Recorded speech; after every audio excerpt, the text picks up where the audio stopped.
Welcome back, guys.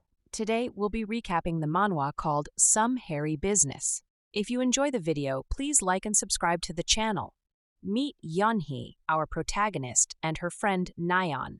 They're in class, attending some surveys, and Nayeon is all about this semester's kickoff party. She's eager to know if Yeonhee will join, but Yeonhee is like, nah, not my thing.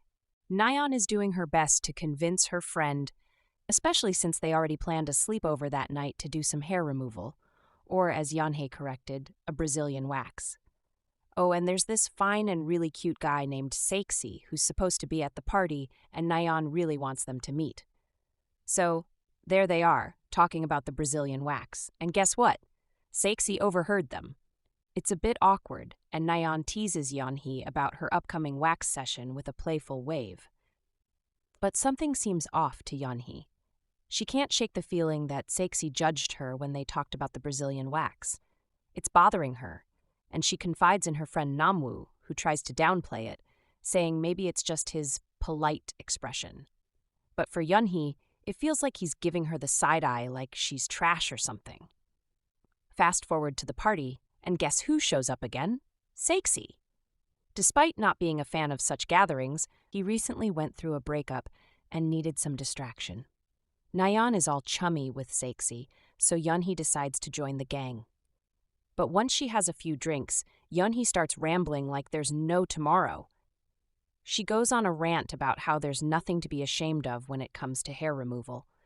It's all about hygiene and good manners, and those who don't do it are the weird ones.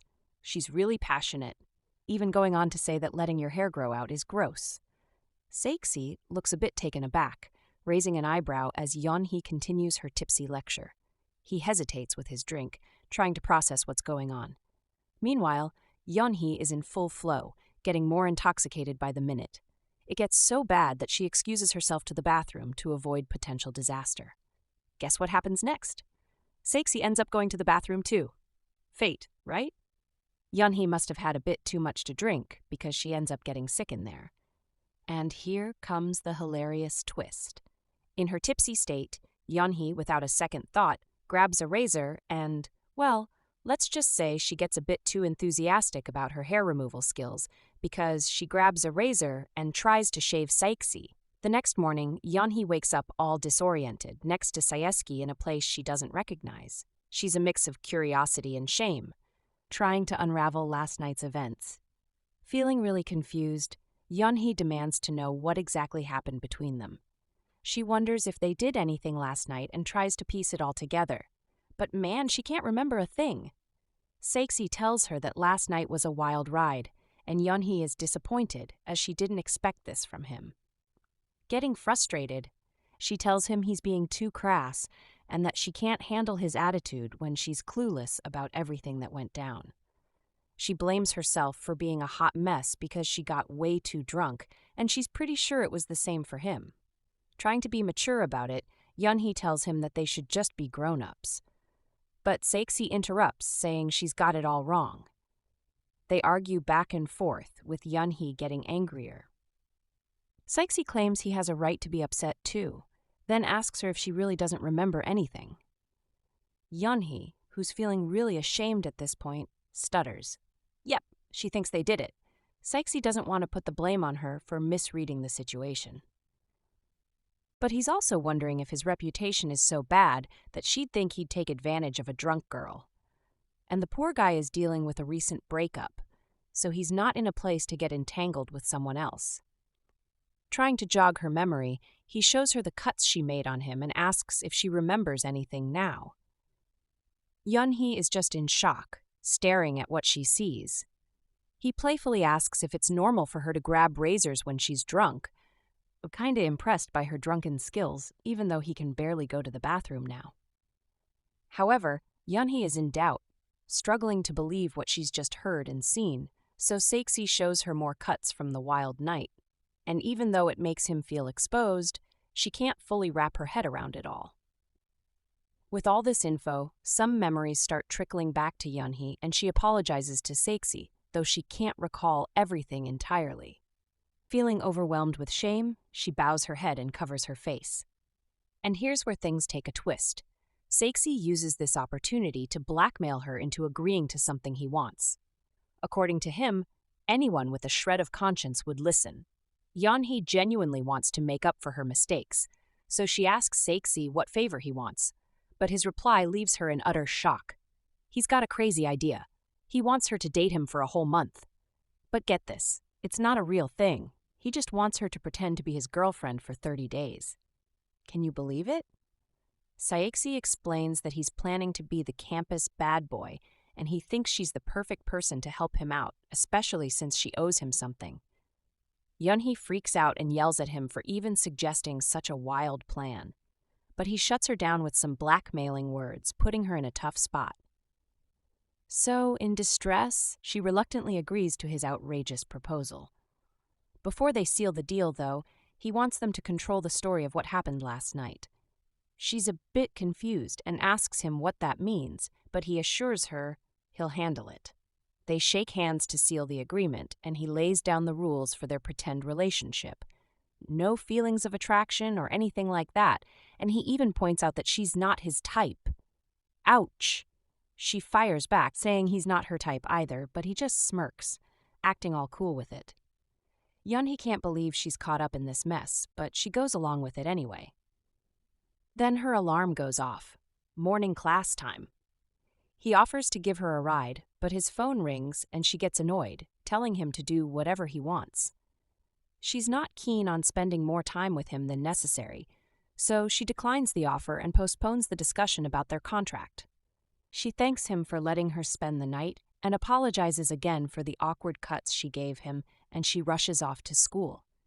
On her way to school, Yeonhee can't help but wonder, what's next? She questions herself and thinks she might have lost her mind. Then she realizes she's wearing Saeksi's clothes, which reminds her of their crazy agreement and the handshake they made at his place, and she sighs, feeling like this whole situation is just nuts. Yeonhee arrives at school, and her friends are already reaching out to her about yesterday's event. They show concern and worry about her sudden disappearance. Yeonhee is feeling totally embarrassed about the whole situation, but she tries to explain that she got really drunk and left early. However, one of her friends playfully teases her, and she can't help but feel a twinge of guilt. Amidst all the emotions, she manages to put on a smile and respond to them. Nayeon apologizes for leaving her alone in class yesterday, and to make up for it, she's got an offer for Yeonhee, a great part-time job opportunity she found for her. Yeonhee's intrigued and asks Nayeon to spill the details. As they talk, another friend of Yeonhee notices the shirt she's wearing and casually asks if it belongs to Saeksi. Yeonhee is totally caught off guard by the question, wondering how her friend figured that out.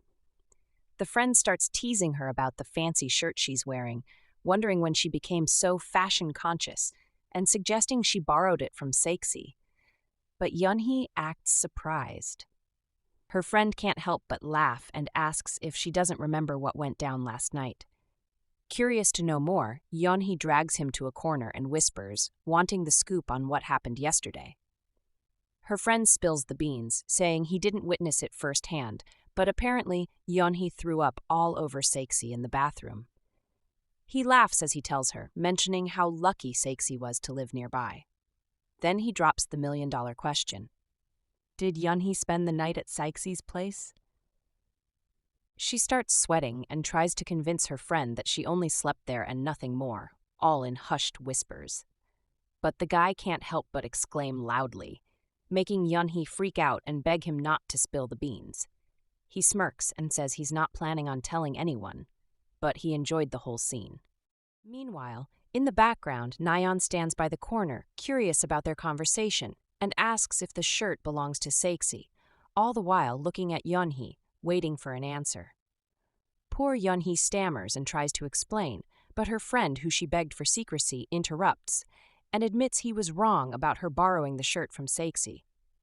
They all laugh, agreeing that Yeonhee cares more about fashion than they thought. They move on to the topic of the part-time job Nayeon mentioned earlier. It's at the nearby library, and Nayeon describes it as a chill gig, just organizing books and assisting people. Yeonhee's interested and says she'll apply right away. Nayeon, ever curious, pokes Yeonhee, asking about the brand of her shirt and how much it cost.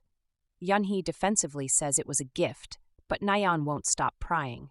She even asks if the gift was from Yeonhee's ex, but Yeonhee laughs and says there's no way she'd accept anything from her ex. She then yells at Nayeon, asking if she's crazy for even thinking that. As they walk away, Yeonhee's friend from before taps her, and she playfully tells him he sucks and she's going in without him. He tries to convince her that keeping secrets in their major won't work, as the students are smarter than they seem. He also says he doesn't want to see Yeonhee's reputation as the Iron Lady of their major ruined. Yeonhee suddenly remembers when Saeksi talked about controlling the narrative of what happened the night before. She's feeling overwhelmed with everyone teasing and questioning her about it. She didn't expect things to escalate like this. It's all getting out of hand. She starts questioning Saeksi's intentions, wondering why he'd want a bad reputation all of a sudden. Meanwhile, her friend keeps teasing her, sharing some gossip about Saeksi dating a girl for 5 years and then breaking up with her, leaving Yeonhee in suspense, not knowing what to make of it all. Just then, she gets a message from Saeksi, asking if she's at school. Surprised, she replies, thinking it's probably about that contract they discussed. Her friend calls her, urging her to hurry up because they're going to have spicy rice cakes later on Namwoo's treat. But she can't help but wonder why Saeksi, who supposedly only dated one girl for 5 years, would suddenly want a trashy reputation. She even wonders if he misses her. The scene cuts to the bathroom, where we find a lady on the phone, having an intense conversation with someone. She's all emotional, threatening to kill herself because the guy says he has a girlfriend. He wants to cut ties and not call each other, but the lady is desperate to talk to him. He's done with her and done with caring about what she does with her life. She keeps questioning his love for her and reminds him of what she went through because of him, but he's not having it and says their conversation is pointless. Meanwhile, Yanhi, who somehow messes up her shirt, walks into the bathroom, trying to clean it up. She's murmuring and blaming herself for eating something messy.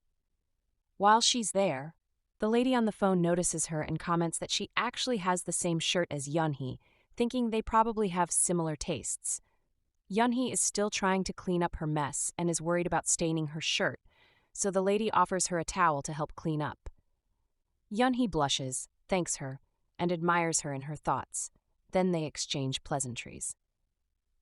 The next day, Yeonhee finally gets a change of clothes, but she's still waiting for the other shirt to dry.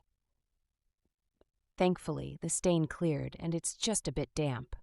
Who knew one shirt could cause so much stress? She stares at it, trying to remember everything that went down that night. She can't believe she actually shaved Saeksi and gave him all those cuts. On Saeksi's side, he's also lost in his thoughts. It's been 2 days since it all happened, but everything is still so foggy for him.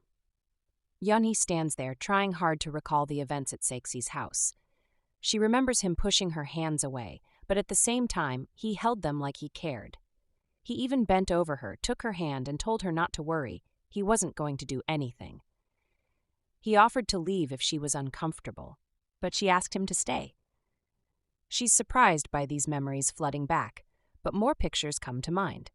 She recalls saying she'd sleep on the floor, and Saeksi questioned where he'd sleep if she was on the floor.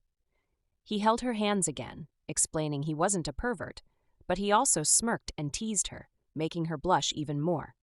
He even took her fingers in his mouth, and she giggled because it tickled her.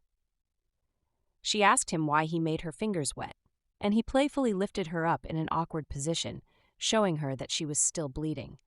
Her fingers were damp, and he pulled her closer, saying he couldn't be patient.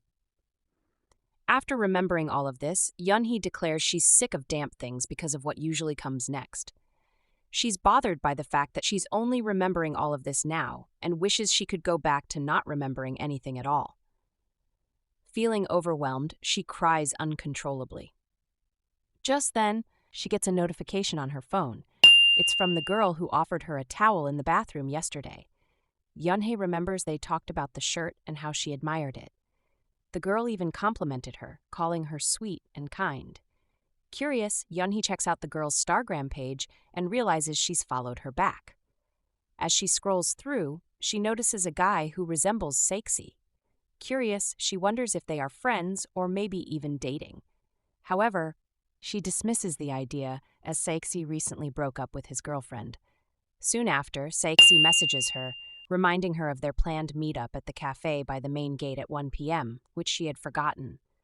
They meet up and he offers to buy her a drink. She opts for an iced Americano while he chooses an iced chamomile tea. Yeonhee suggests paying separately, but Saeksi insists on covering both orders. Sensing her discomfort with accepting his help, she promises to treat him next time. During their conversation, Yeonhee learns that Saeksi avoids caffeine due to anxiety. She also mentions his shirt, which is still drying at her place, and he's in no hurry to retrieve it. She even jokes about it being a popular couple's t-shirt. Yeonhee then asks about a previous night when they were both drunk, worried that she might have said or done something that could have been misinterpreted. Saeksi teases her playfully, making her feel uneasy. However, before she can confront him further, their drinks arrive, and he suggests they sit down to talk. Saeksi expresses his desire to address all her questions and reveals an idea that involves a public display of affection to convince others they are dating. He acknowledges that she might feel uncomfortable, so he wants to establish some conditions first. Surprised by his suggestion, Yeonhee remains silent, listening to what he has to say. He wants to prepare them in case of unexpected situations. She needs a moment to process his words, but he doesn't give her that chance. Instead, he reveals that he knows about her Iron Lady reputation, which surprises her. She inquires further, and he explains that people call her that because of her conservative and old-fashioned nature. Trying to cover up, she mentions having a boyfriend in the past and asks if he is any different from his reputation. Saeksi playfully asks her to say his name, and as she hesitates, he clarifies that it's not a trick question, just a test to see how natural it feels without any nicknames. He suggests dropping formal titles and just calling each other by their names to appear more convincing. Yeonhee stammers but manages to call him Saeksi. He finds her response amusing, which annoys her, but he agrees not to tease her anymore. He encourages her to call him something like a friend, and she playfully suggests Nuna, an honorific title used by younger males to address older females. He accepts it, and although she finds herself smiling at his charm, she has to snap out of it because she doesn't want to be too distracted by his handsomeness. Saeksi chuckles and suggests they set some boundaries, playfully asking how she feels about holding hands. Yeonhee is okay with it, but secretly admires his hands and nails. With mixed thoughts, she finally takes his warm hands, reassuring herself it's just a simple gesture, and anyone would feel nervous in such a peculiar situation. Saeksi decides to take it a step further and suggests they try interlacing their fingers. Yeonhee is taken aback by the unexpected turn of events and wonders if he's making a move on her. Trying to keep her composure, she assures him she's fine. Curious about how they would explain their dating status to others, Yeonhee playfully suggests they tell their friend Namwoo that Saeksi fell in love with her at first sight and asked her out, considering Namwoo already knows she stayed over at Saeksi's place that night. However, Saeksi thinks they need a more elaborate story to convince people. Yeonhee proposes an unrealistic quick love story, insisting it's not far-fetched because she has experienced guys falling for her at first sight before. Saeksi chuckles at the idea, finding the whole thing rather ridiculous, but the conversation eventually falls into a brief silence. In the awkward silence, Yeonhee's heart races, and she feels uncomfortable, worrying that he might hear her heartbeat. Desperate to know why Saeksi is willing to risk his reputation, she asks him.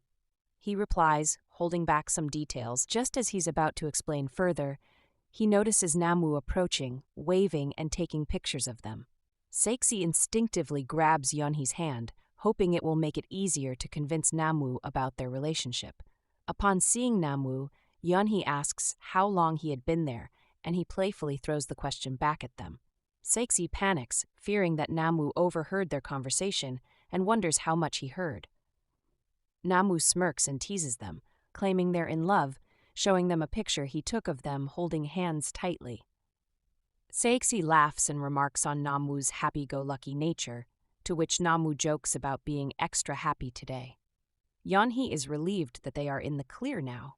Curious about their relationship, Namu asks what's going on between them, mentioning how he saw them together yesterday and suspected something was happening.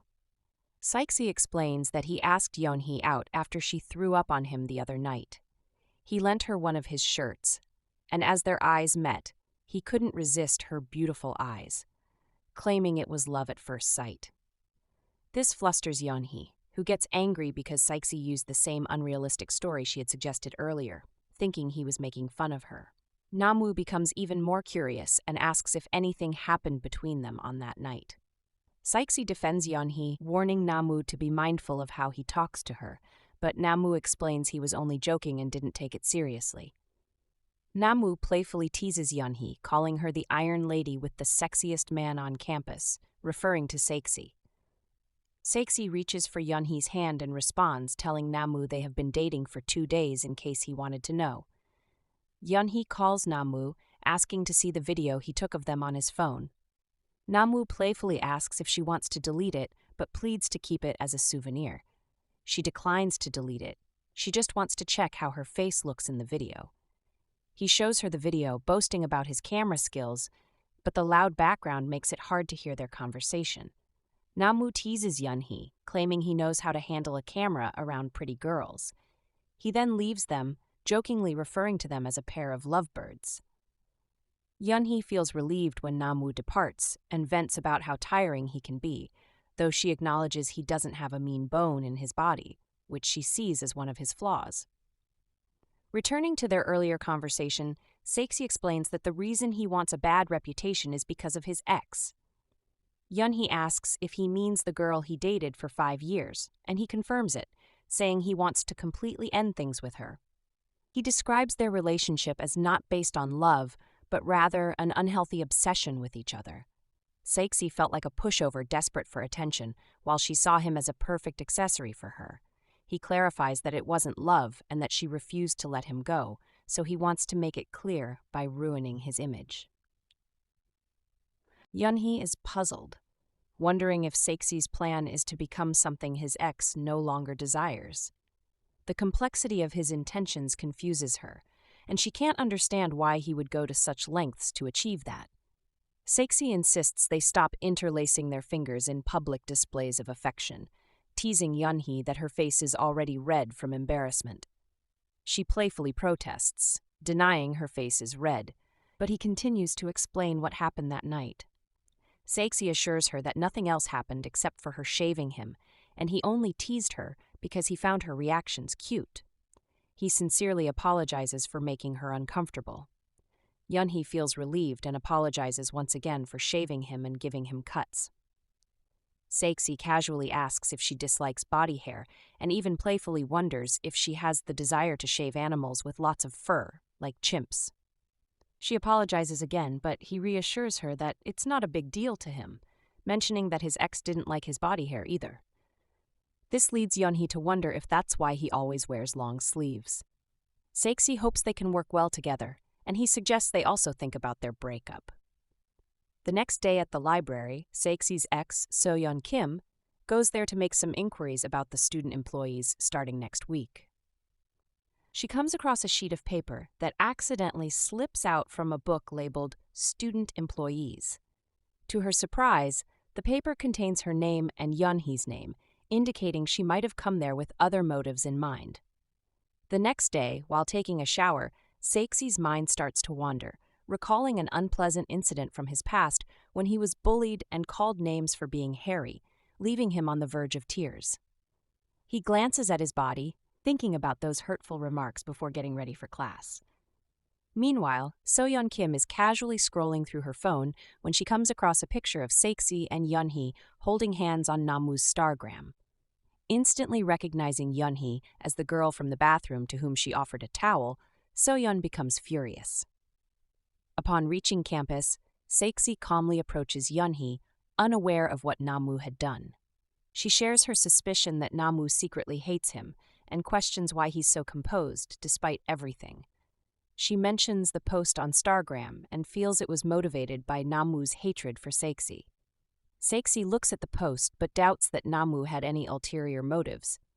He advises Yeonhee not to overthink it and risk giving herself a headache. Surprised by his lack of anger, Yeonhee shows him the provocative caption, believing that Namwoo was picking on them. Fuming with anger, Yeonhee recalls how Namwoo previously brought up Saeksi's ex and now uploaded a photo of them holding hands without their consent. Despite blurring their faces, she knows everyone can still recognize them. Saeksi remains calm and tells her that getting angry won't change anything. He expected Namwoo to act this way, and he sees it as a convenient way to handle the situation without having to spread rumors themselves. Yeonhee is astonished by his composed response and his calculated way of thinking. She questions if there is anything he expects from her in return.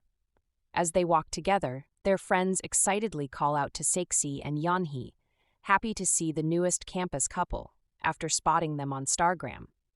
Their friends inquire if they are really dating and how it happened, as they rarely hung out together despite being in the same club. Compliments are showered upon them. And one friend, Hyejin, asks how long they have been dating, given Saeksi's recent breakup with his girlfriend. She finds the timing suspicious and believes Yeonhee was just waiting for Saeksi and his girlfriend to break up. Another friend defends them, stating that love can be unpredictable and spark at unexpected moments. However, Hyejin remains skeptical and pulls away from them, still unconvinced by their story. Next day, Yeonhee walks up to Hyejin, her curiosity evident, and asks her directly about the source of the accusations. Hyejin responds defensively, pointing out the suspicious timing of Yeonhee and Saeksi's relationship initiation right after their respective breakups. Hyejin even notes that Yeonhee's recent breakup adds to the perceived shady situation. It's clear Hyejin thinks they were just waiting for an opportunity to be together.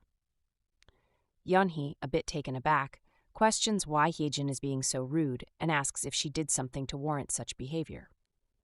Hyejin persists, asserting that she knows about Yeonhee's involvement in Saeksi's breakup, accusing her of questionable actions. Yeonhee expresses her disappointment in Hyejin's judgmental approach, wishing she had asked for more context. Saeksi steps in, defending Yeonhee's innocence and explaining that he was the one who pursued her, implying that no wrongdoing took place. They decide to leave, valuing their privacy as a new couple. As they walk away, Hyejin's friend whispers that there might be some truth in Hyejin's suspicions, given the swift transition from previous relationships to their current one. The friend even speculates on the nature of Saeksi's attraction, considering the incident of Yeonhee throwing up on him at a party. Growing more frustrated, Hyejin struggles to control her anger, likely fueled by her own recent breakup. She predicts that Yeonhee and Saeksi's relationship will lead to regrets, influenced by her own emotional circumstances. As Saeksi and Yeonhee stroll, her tears flow freely. She wrenches her hand from his grasp and confronts him, demanding to know what he aims to achieve with this elaborate scheme.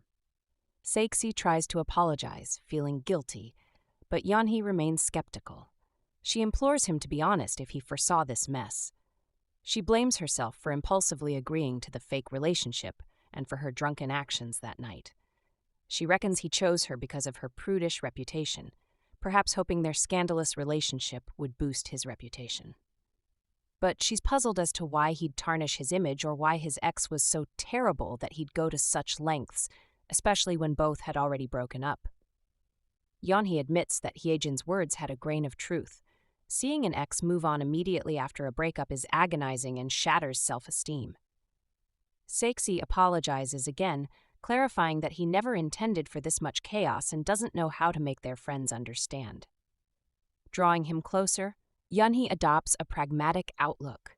She acknowledges her drunken error in choosing to date him and plans to weather this charade for a month.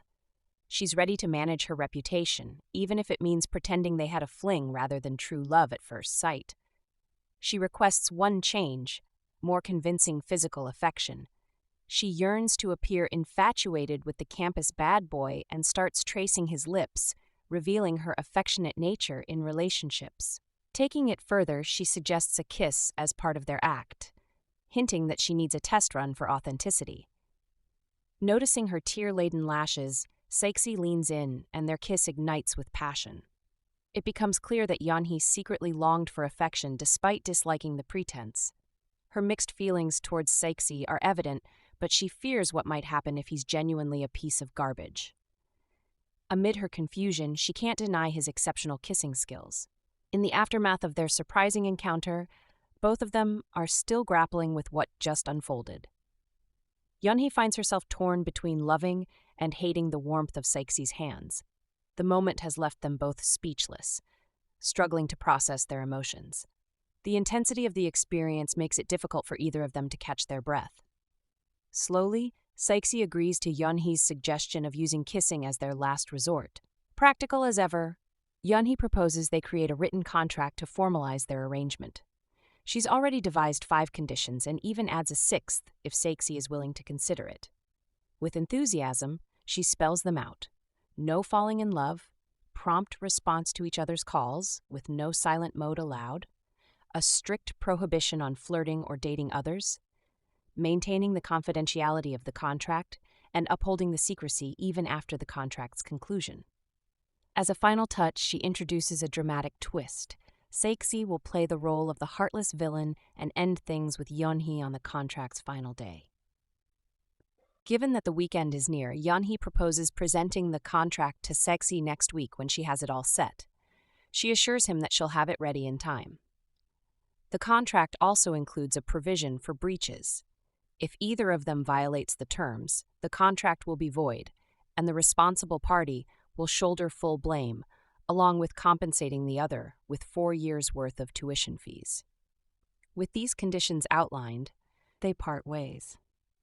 The following day, on her way to the library, Yeonhee has an unexpected encounter with Hyejin's ex-boyfriend. He inquires about Hyejin's whereabouts, leaving Yeonhee puzzled as she's on her way to the library and couldn't possibly know. She finds it odd that he didn't just text Hyejin. Lost in her thoughts, she arrives at the library just as the doors are closing, her mind elsewhere as time slips away. Out of the blue, the door swings open, revealing the professor, who instantly recognizes Yeonhee from the interview. Seeing her visibly sweating, he extends his handkerchief as a kind gesture. Gratefully, Yeonhee accepts it.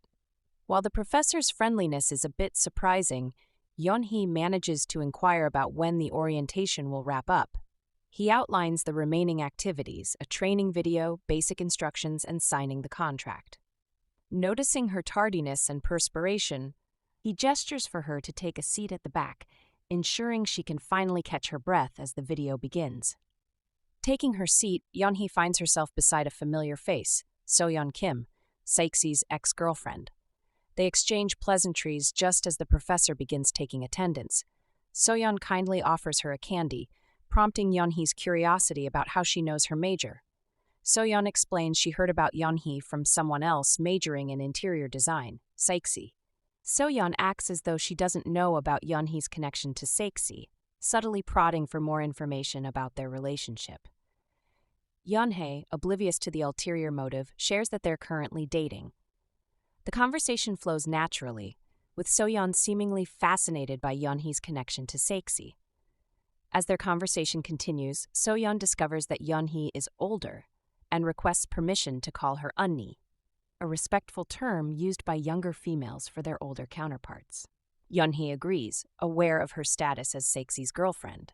Soyeon extends her assistance and even offers insights into Saeksi's personality, claiming to know him well. She expresses her desire for a strong friendship with Yeonhee. Despite Soyeon's friendly demeanor, Yeonhee can't shake the feeling that something might be amiss. The orientation concludes faster than anticipated, and they both leave the room. While Yeonhee contemplates stopping by the main campus, her encounter with so many people has left her feeling drained. A text on her phone surprises her. It's from Soyeon Kim, expressing gratitude for their newfound friendship and anticipation for their upcoming work shift. Yeonhee is taken aback by Soyeon's swift communication, even considering sharing the experience with Saeksi. From a distance, voices escalate into an argument. It's Hyejin and her boyfriend, Junhyung. Meanwhile, Saeksi and Namu are on their way to grab some lunch when Namu spots a heated argument between a couple. It's clear they're in the middle of a lover's quarrel. Namu recognizes Hyejin, but the guy is a stranger to him. Saeksi glances over and immediately spots Yeonhee. Namu's surprised that Saeksi notices Yeonhee before Hyejin. He mentions that he knows Yeonhee and Saeksi are dating, so it makes sense for Saeksi to notice Hyejin first. The argument between Hyejin and her boyfriend seems intense, like it might turn physical any second. As the argument escalates, Hyejin raises her voice, and Namu feels a growing need to intervene. But he's cautious, not wanting to get caught in the middle. The situation takes a disturbing turn when Hyejin's boyfriend slaps her, causing her to stumble and fall. Yeonhee is shocked by the aggression. She rushes over to help Hyejin, questioning how he could do such a thing. The boyfriend dismisses Yeonhee, claiming it's their problem to deal with.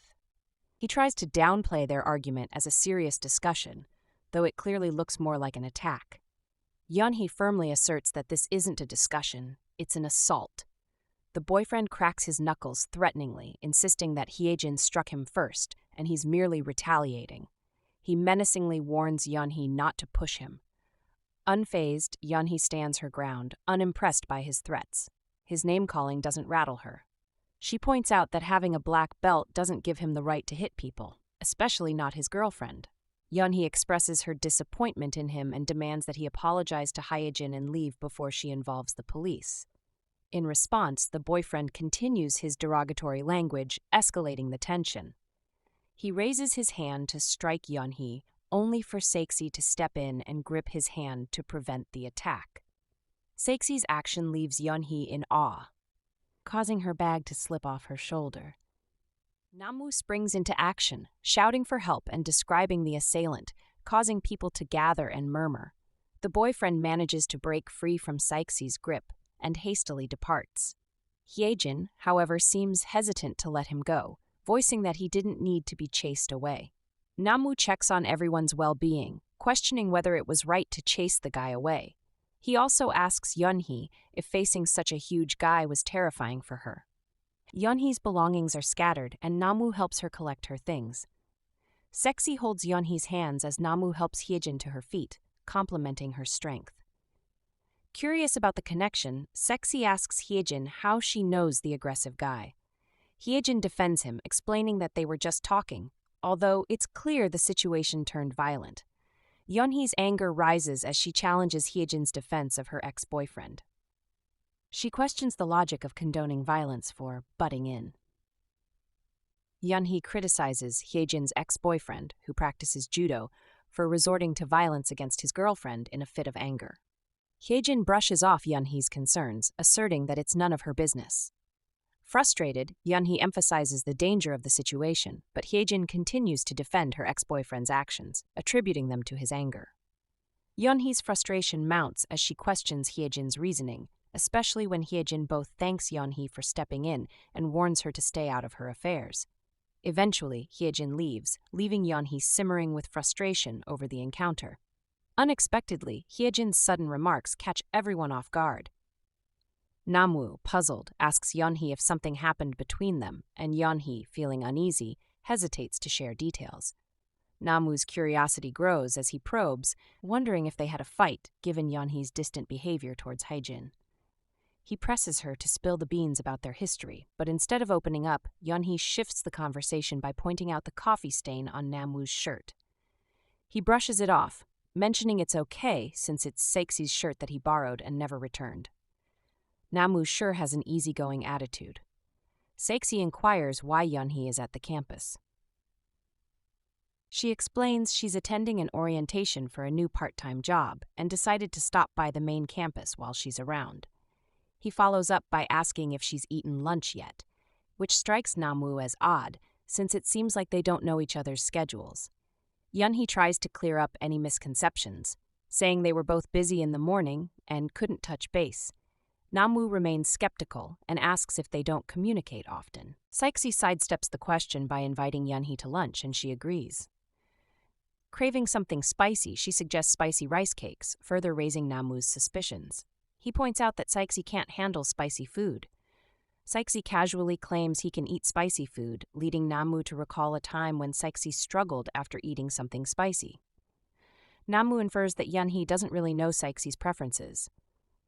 Saeksi, however, surprises everyone by insisting on having the spicy rice cakes to prove a point to Namu.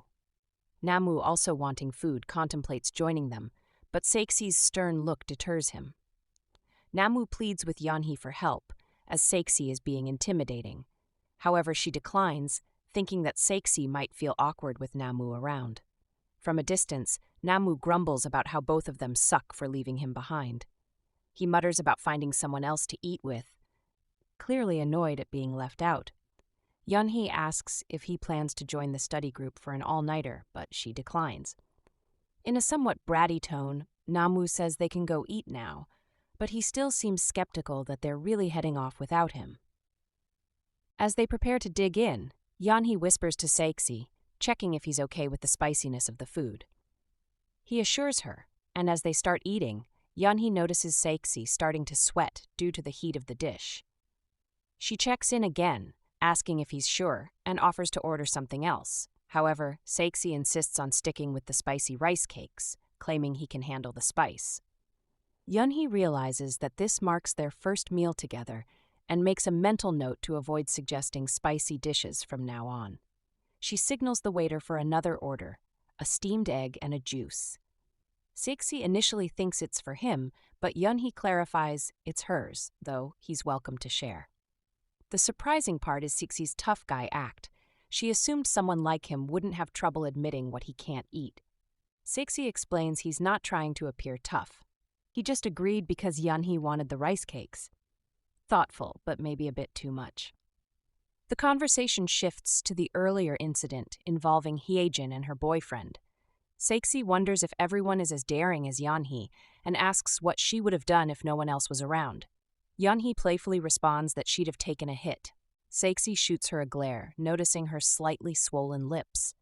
She counters by saying his lips are swollen too, trying to ease the awkwardness. Saeksi comments on their agreement to be comfortable around each other, yet notes that she still acts awkward and uncomfortable at times. He touches his lips, sensing their swelling and discomfort. Yeonhee tries to shake off suggestive thoughts by playfully smacking her own face, which looks rather funny. Saeksi confronts her, and she fibs, attributing it to feeling sleepy. She then remembers she has something for him and hands over an envelope. Fortunately, she brought the contract along. Saeksi opens it, finding a lease agreement inside. Turns out, Yeonhee mistakenly had Hyejin's lease agreement instead of the contract. Saeksi wonders if Namu picked up her things when she dropped her bag earlier, possibly mixing up the envelopes. He asks if she meant their relationship contract and if their names were on it. Yeonhee clarifies that's not what she meant, but she's sure Hyejin would notice the mix-up soon. Saeksi suggests calling Hyejin first to retrieve it if she hasn't seen it yet. Yeonhee dials Hyejin's number, but she doesn't pick up. Saeksi asks if she knows where Hyejin might be. Yeonhee recalls Hyejin's plan to attend the study group that night, but waiting is too long. They brainstorm where else she might be. They start calling classmates, searching separately while continuing to call. They agree to meet up in the department's lounge room after their search. Yeonhee looks everywhere she can think of, but comes back to the lounge room, where Saeksi hasn't arrived yet. While waiting, she meets Nayeon, who's there to study. Yeonhee asks if Nayeon has seen Hyejin, mentioning their fight and Hyejin not picking up her phone. Nayeon shares that Hyejin's boyfriend dumped her for someone else, something Yeonhee was unaware of, explaining Hyejin's sensitivity about relationships last week. Junhyung practically started dating someone new right after breaking up with Hyejin. Yeonhee can't believe he moved on so quickly, thinking Hyejin was a great catch. Nayeon wonders if Hyejin's situation is similar to Yeonhee and Saeksi's, explaining why Hyejin didn't answer Yeonhee's call earlier. She also mentions rumors about Saeksi's ex, and Yeonhee asks if Nayeon knows her. Nayeon describes her as pretty and nice, but doesn't recall her name. Just as Yeonhee is called, Saeksi arrives, having not found Hyejin either. Nayeon inquires why they're both looking for Hyejin and relays that Hyejin mentioned having somewhere to be, but would come to study later. Meanwhile, Hyejin walks down the road and spots a kitten. About to take pictures, she hears finger cracking behind her. Surprise! It's Junhyung again, insisting they need to talk. She tells him, "No talking, no coming closer. Touch me again and the police will be on speed dial." Junhyung, visibly frustrated, grabs her hand, insisting he just wants to chat. What's the big deal? He's defensive, pointing out he hasn't been pestering her all day. Annoyed, he warns her about her tone, questioning if that's any way to treat a boyfriend. She's taken aback. As far as she knows, they broke up, so why's he claiming that title? He shuts her down, insisting she should forgive him as she always does. Accusing her of being a drama queen, he overlooks the fact that he's the one causing her pain in the first place. She's still going at him, yelling to release her, and before you know it, he shoves her forcefully, and she crashes to the ground. Meanwhile, her friends are getting increasingly uneasy, sensing trouble as Hyejin's sudden disappearance raises concerns. So, Yeonhee decides to venture out in search of her friend, with Saeksi offering to accompany her for a joint search. Nayeon, on the other hand, insists on staying back to hit the books and requests a heads up if anything comes up. As they step into the outside world to commence their quest, Yeonhee initially suggests a divide-and-conquer strategy, mirroring their earlier approach. However, Saeksi, ever the quick thinker, deems it more risky than effective. Instead, he proposes they stay connected via phone while covering more ground. Just before parting ways, Yeonhee emphasizes the importance of retrieving the contract once Hyejin is located, hopeful that she hasn't laid eyes on it yet. The search kicks off, and Yeonhee realizes the surroundings are darker than anticipated, with a strange emptiness prevailing. She starts calling out Hyejin's name, desperation seeping into her voice. Suddenly, a thud startles her, sending a shiver down her spine. It turns out to be just a cat, but as it scurries away, something catches her eye. A bag and an envelope lying on the ground. Out of curiosity, she picks them up, a sense of familiarity washing over her. Lo and behold, it's her contract, and the bag unmistakably belongs to Hyejin. While updating Saeksi on her findings, a sudden jerk from behind startles her. A guy, warning her about interference, yanks her away, leaving Yeonhee on the edge of a potentially dangerous situation. He spills it out, accusing her of swooping in once again to snatch Hyejin away from him. Yet, she's not having it. Tears stream down her face as she implores him to release her. In the midst of her sobs, she boldly asserts that someone with such a lousy attitude has no business hanging around Hyejin, and she firmly believes that he's a toxic influence, and she doesn't mince words in letting him know. Meanwhile, Saeksi is on the other end of the call, confused and anxious, trying to piece together the chaos on the other side. He's left wondering what's unraveling. If someone is physically there causing distress to Yeonhee. In his concern, he insists that she screams louder so he can pinpoint their location. In a fit of frustration, Junhyung reflects on the people surrounding Hyejin, branding them as negative influences. He recalls warning Hyejin countless times to trust no one but him, and now, faced with the unfolding drama, he questions why his ex-girlfriend couldn't heed that advice. Saeksi, in his desperate attempt to offer support, continues to urge Yeonhee to make more noise, hoping for a traceable sound. Moreover, Junhyung confronts Yeonhee, asserting that if she hadn't interfered earlier, he and Hyejin could have reconciled without the need for this chaotic situation. In a tone that suggests he views himself as more important, he questions why she can't just mind her own business, emphasizing that she's just a friend and doesn't hold as much significance as he does.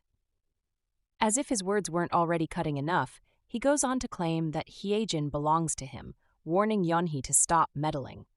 However, Yeonhee, struggling to catch her breath, vehemently disputes Junhyung's ownership claim, and she labels him as a psycho, accusing him of stalking and obsessing over his ex-girlfriend.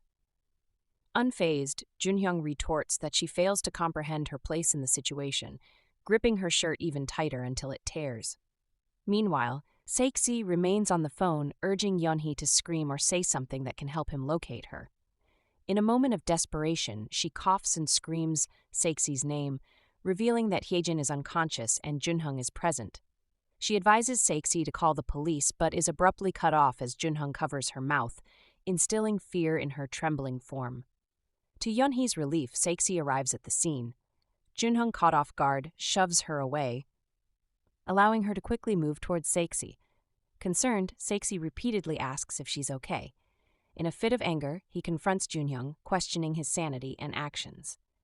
Junhyung, unapologetic, accuses Saeksi of being the one who's insane for intervening. He boldly questions why people feel the need to interfere in a couple's attempt to reconcile, all the while hinting at a physical confrontation that he's barely restraining himself from. As a final warning, he justifies his actions as a simple gesture, claiming he only lightly grabbed the back of Yeonhee's neck. Saeksi, fully aware of the challenge of dealing with someone as unpredictable as Junhyung, instinctively positions himself protectively, motioning for Yeonhee to stand behind him as if gearing up for a showdown. Junhyung interjects, cautioning Saeksi against hatching any wild schemes to turn Hyejin against him or involve the police. Confident that Hyejin won't press charges, he hints at a reconciliation between them. Yeonhee, absorbing the tense exchange, urges Saeksi not to escalate the situation, emphasizing the potential legal consequences. Amidst this, Junhyung, in a somewhat twisted jest, apologizes for the ripped shirt, offering to buy a new one if Yeonhee promises to behave. He leaves with a parting message for Hyejin, suggesting she answer his calls. Relieved that Junhyung withdraws, Yeonhee reflects on the dangerous scenario narrowly avoided. Recognizing Junhyung's formidable judo background, she appreciates that a physical altercation could have ended disastrously for Saeksi. Saeksi, acknowledging Yeonhee's torn shirt, insists she wear his, pushing until she reluctantly complies. Curious about Saeksi's protective stance, Yeonhee questions his intentions and probes whether he genuinely intended to fight Junhyung. He admits a desire to retaliate, but shifts the conversation to Hyejin's well-being. Realizing they've neglected their unconscious friend, they rush to her side. As they try to revive Hyejin, Saeksi offers to call for medical help, but Hyejin regains consciousness, resisting the idea of hospitalization. Amid the chaos, Yeonhee confronts Hyejin about Junhyung's violent tendencies. Surprisingly, Hyejin fixates on whether the police were called on him. Despite reassurances, Hyejin insists they keep the incident from the authorities, revealing Junhyung's emotional grip on her. Yeonhee is left dumbfounded by the shocking revelation she just heard. In a fit of disbelief, she unleashes a torrent of shouts at Hyejin, unable to comprehend how such words could be uttered. Now, filled with uncertainty about what might unfold if Junhyung were to re-enter the picture, she can't help but question the potential aftermath.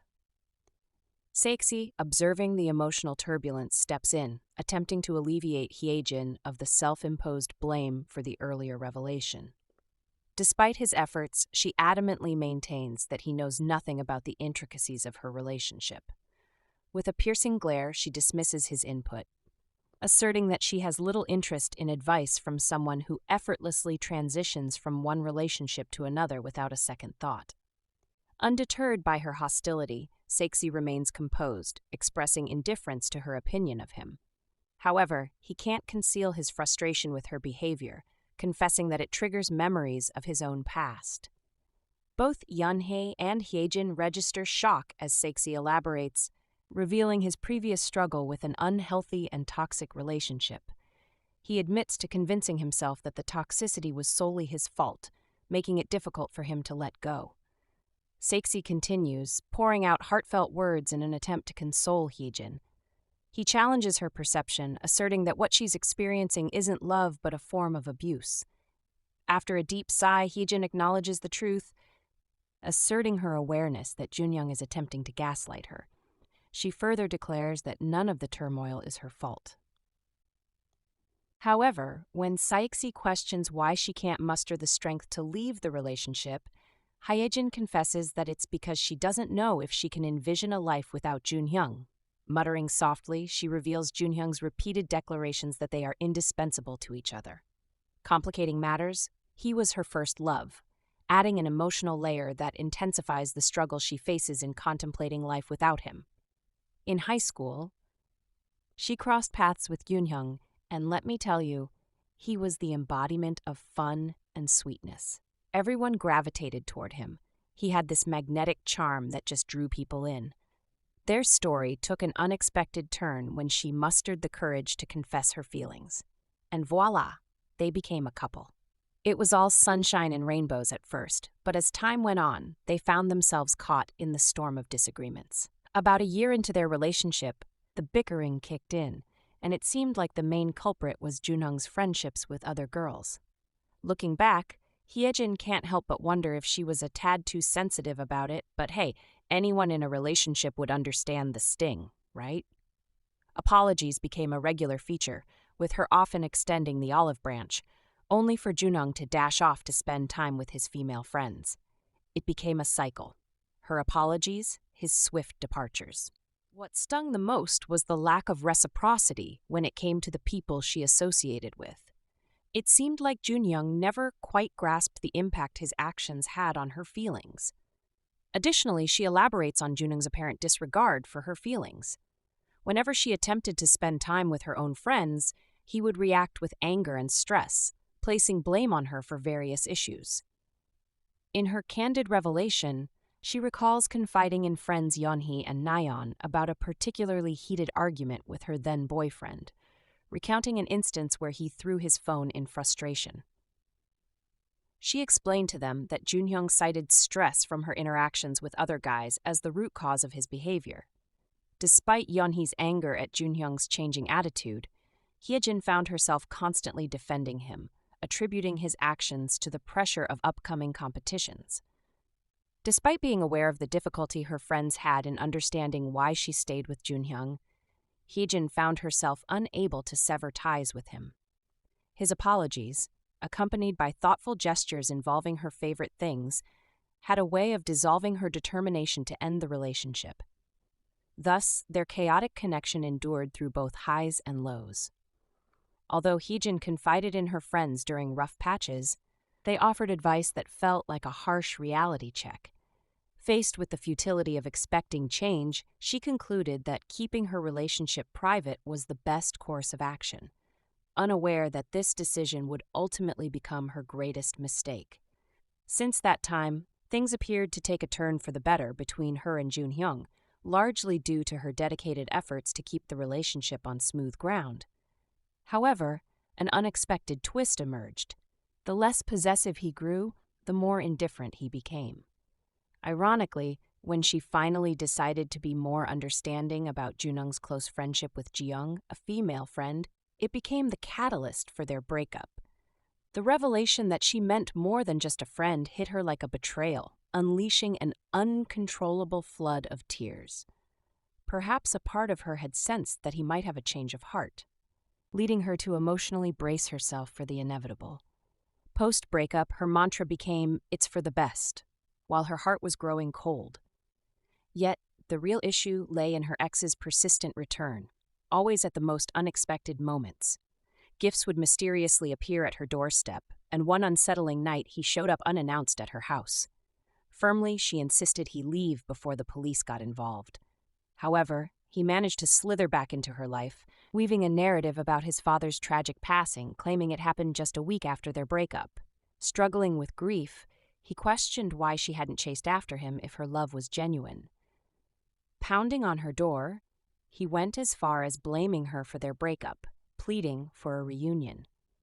This incident marked a sinister turning point.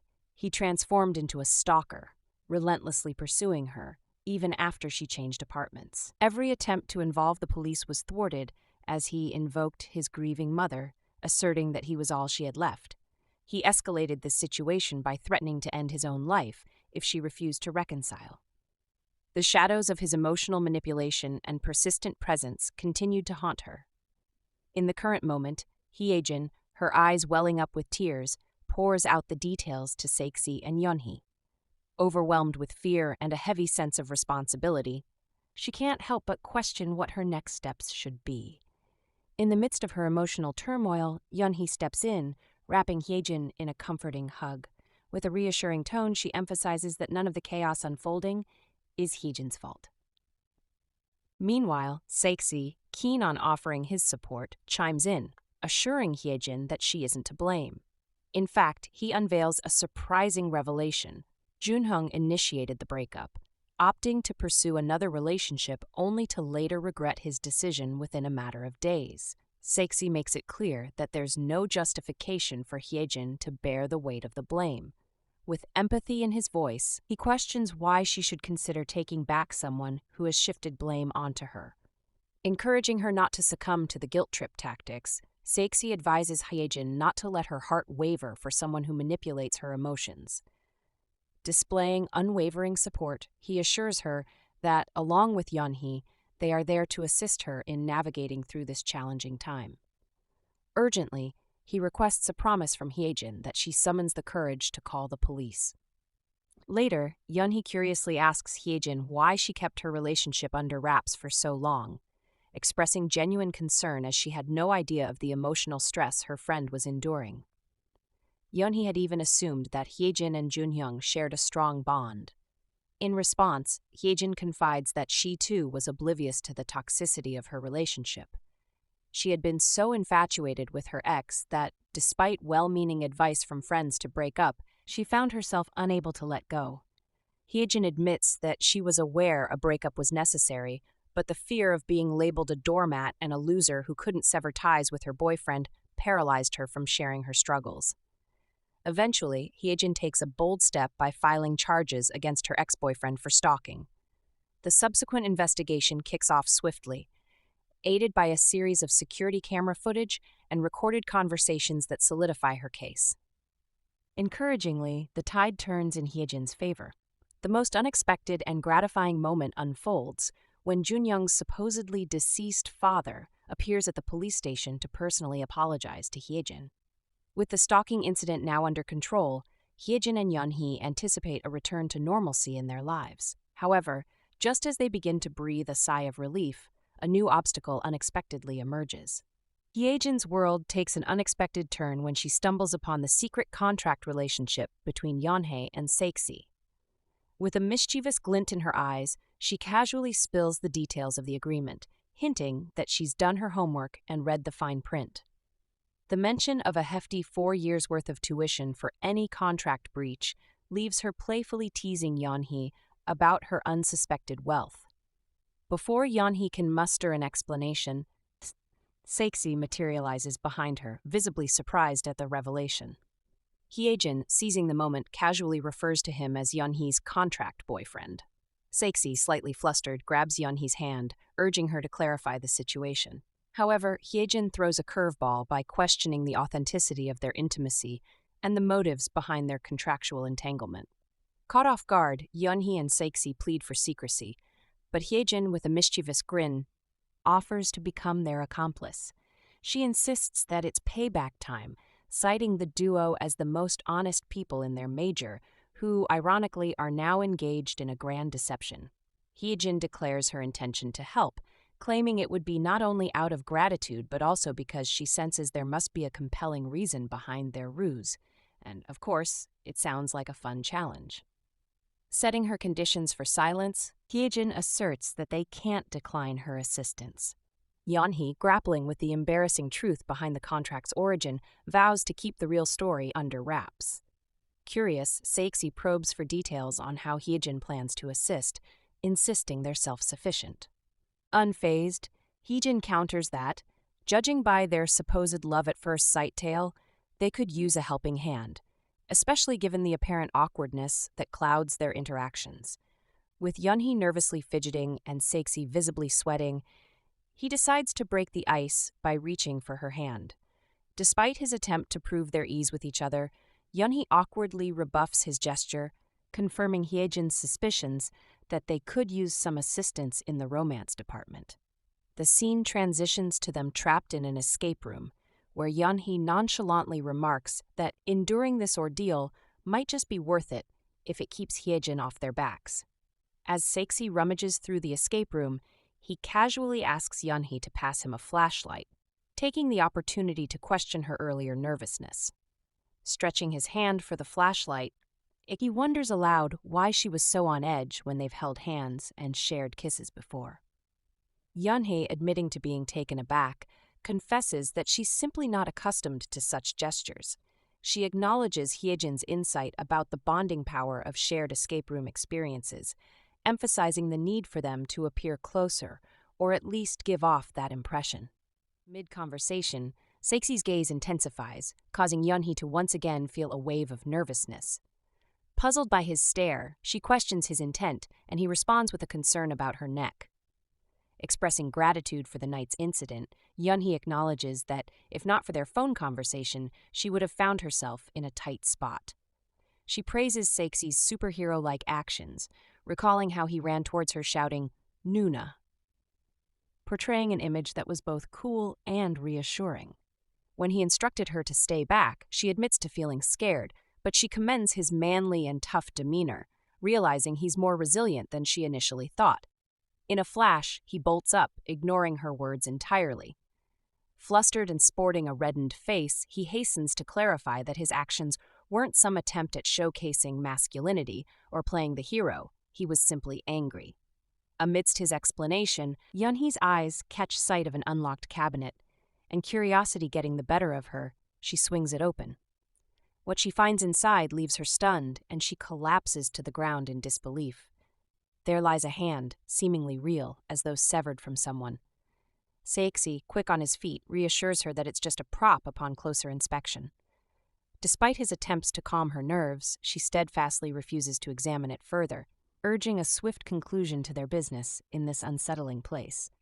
He can't help but find her reaction endearing, assuming that she might not be a fan of horror movies. However, she contends that while she can handle typical horror flicks, this one feels too genuine. Beads of sweat forming on her forehead, heart racing, she clings to his arm, imploring him to hasten their mission and make a swift exit. As they sit there, fixated on the scary prop, Saeksi turns towards Yeonhee, breaking the silence with a question about whether Hyejin mentioned anything to her. However, Yeonhee, visibly startled and confused, seems hesitant in her response. Saeksi, sensing an air of secrecy, begins recounting the night he loaned her his shirt and arms, but before he can delve into the details, Yeonhee interjects with gratitude for the borrowed shirt. She assures him that Hyejin didn't disclose anything noteworthy during their interaction. Despite her reassurance, he remains skeptical, as if suspecting that Hyejin might have shared something confidential. Yeonhee, picking up on his concern, playfully suggests he might be fretting over his body hair. Trying to alleviate his suspicions, she emphasizes that Hyejin was in such a state of disarray that night, likely not recalling much. She encourages him not to dwell on such details, pointing out that Hyejin might have even lost memory of preceding events. Grateful for her comforting words, Saeksi thanks her. In a sudden shift, he addresses her as Nuna, and fixes his gaze on her, prompting Yeonhee's surprise. She questions the abrupt inquiry, and just as he's about to answer, she lets out a scream, reminding him of their agreement not to fall for each other, playfully covering her face. However, Saeksi clarifies that his question pertains to his physique. He probes further, asking for her thoughts on his body. In an instant, a vivid image of his bare body flashes in Yeonhee's mind, leading her to shamelessly admit that his physique is appealing. Quickly regaining composure, she backtracks, commending him for maintaining a healthy and strong body. The exchange leaves a playful yet charged atmosphere between them. However, Saeksi brings up the topic once again, insisting that his previous statements were not exactly what he intended to convey. This only adds to Yeonhee's confusion, prompting her to question the purpose behind his persistent inquiries. In response, Saeksi reveals that he's curious about her opinion on his body hair, specifically whether she finds it disgusting. Notably, he makes sure to mention his confidence in possessing a great physique. Yeonhee, now adopting a stern tone, advises him to be more explicit in his communication, emphasizing the importance of clarity. She expresses frustration at being made to feel like a weirdo due to misunderstandings. Saeksi, recognizing his misstep, apologizes and explains that he hesitated to directly ask if she found him disgusting. Yeonhee reassures him, asserting that he is not disgusting, but merely a bit hairier than others. She goes on to elaborate on how his body hair complements his overall appearance, contrasting it with people who have conditions causing excessive hair growth. Yeonhee notes the attractive way his hair interacts with his skin, accentuating his sexiness. Despite not fully comprehending her detailed explanation, Saeksi appreciates her efforts and thanks her for boosting his confidence, stating that no one has described his body hair in such a positive light before. In a playful exchange, he attempts to show her the cuts she inflicted on his body. However, she vehemently refuses, screaming in disagreement and expressing sudden discomfort. Urging them to move on, she changes her position to investigate the escape room further. But Saeksi redirects her attention to her pants, introducing a new element to their interaction. Meanwhile, in the midst of the classroom buzz, whispers about Hyejin's ex allegedly stalking her have already begun circulating. When Namu catches wind of the gossip, he expresses surprise, recalling how he thought Hyejin and her ex made such a sweet couple despite hearing about their breakup. With a nonchalant snap of his fingers, he speculates that their split might be the reason Hyejin was a no-show for their study session that day. However, Nayeon interjects, revealing that the situation escalated to the point where Yeonhee had to be hospitalized. The revelation leaves Namu taken aback. Considering the recent quarrel between Yeonhee and Hyejin, he finds it hard to fathom that the two were together on the night of the incident. Still, a sense of relief washes over him as he processes the fact that no one sustained serious injuries. As Namu and Nayeon continue their discussion, a sudden exclamation of his name pierces the air. To his astonishment, it's Soyeon, his friend, smiling and waving at him. Namu introduces Soyeon to his friends Nayeon and Wooju, emphasizing that Soyeon is practically like a sister to him. His friends, captivated by Soyeon's beauty, can't help but inquire if she's a model or influencer, recognizing her from Stargram. She casually responds that she indeed has a Stargram, but clarifies that she's not a celebrity, only modeling part-time. Nayeon, intrigued, openly questions how Namu managed to befriend someone as glamorous as Soyeon. She adds a rather bold statement, suggesting that a person's personality might not really impact their social life. Soyeon, gracefully swishing her hair, describes Namu as a fun guy, but playfully labels his personality as a bit childish. Nayeon jumps in, expressing her doubt about Namu having any empathy at all, jokingly implying that Soyeon has him all figured out. Listening to the banter about him, Namu cautions his friends not to bond over throwing him under the bus. Seizing the moment, he apologizes to Soyeon for the delay, explaining he got carried away chatting with his friends. But she graciously replies that she doesn't mind the wait and mentions she came to see if she might run into someone else she knows. Surprised, Nayeon asks if Soyeon knows someone else in their major, to which she confirms and inquires about Yeonhee. Revealing they work together, Nayeon excitedly informs Soyeon that Yeonhee isn't around today. Namu quickly suggests they should head out before missing their reservation.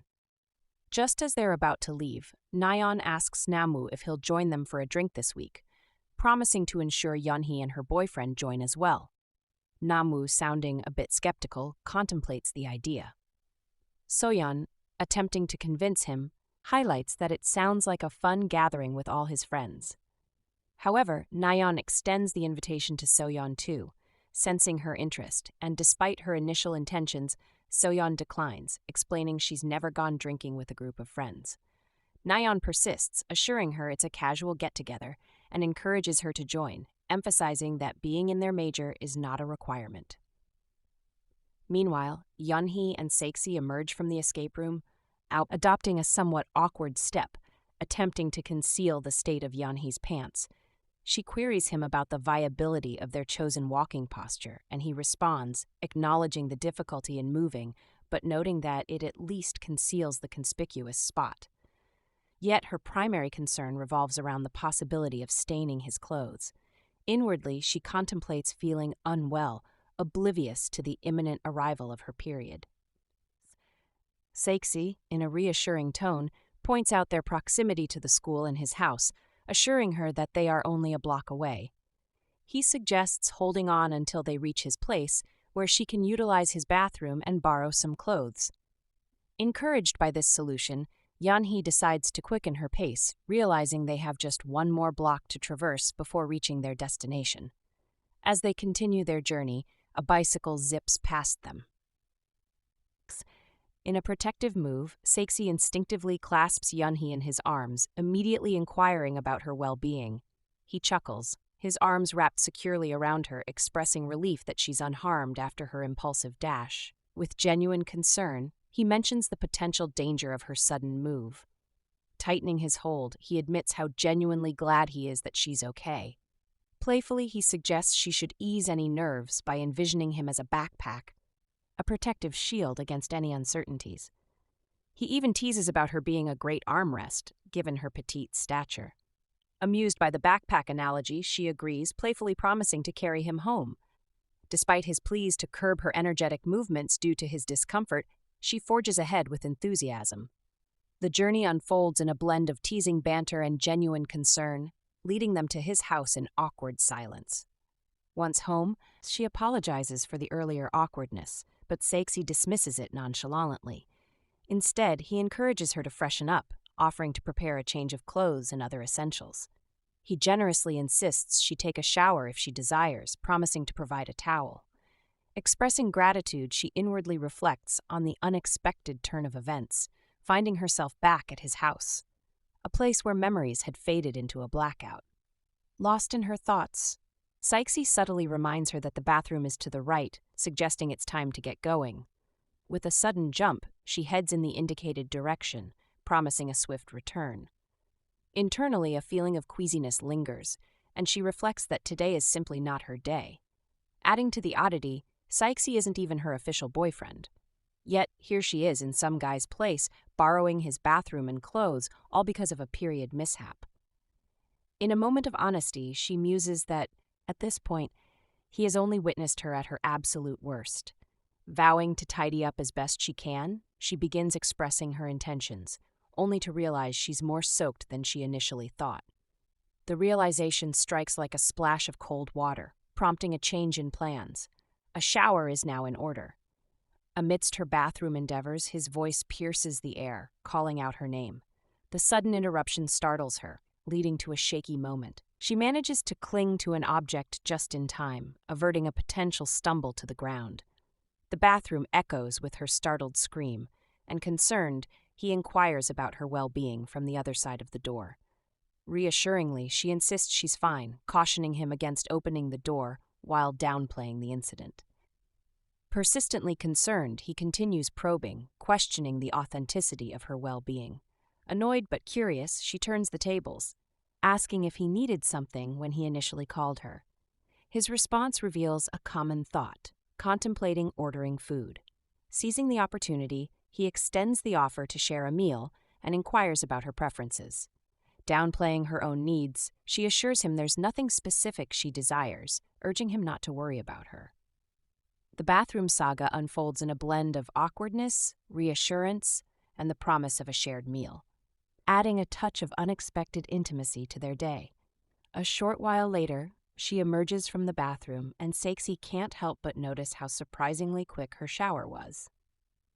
Curiosity getting the better of him, he asks about the clothes he lent her, wondering if they fit comfortably.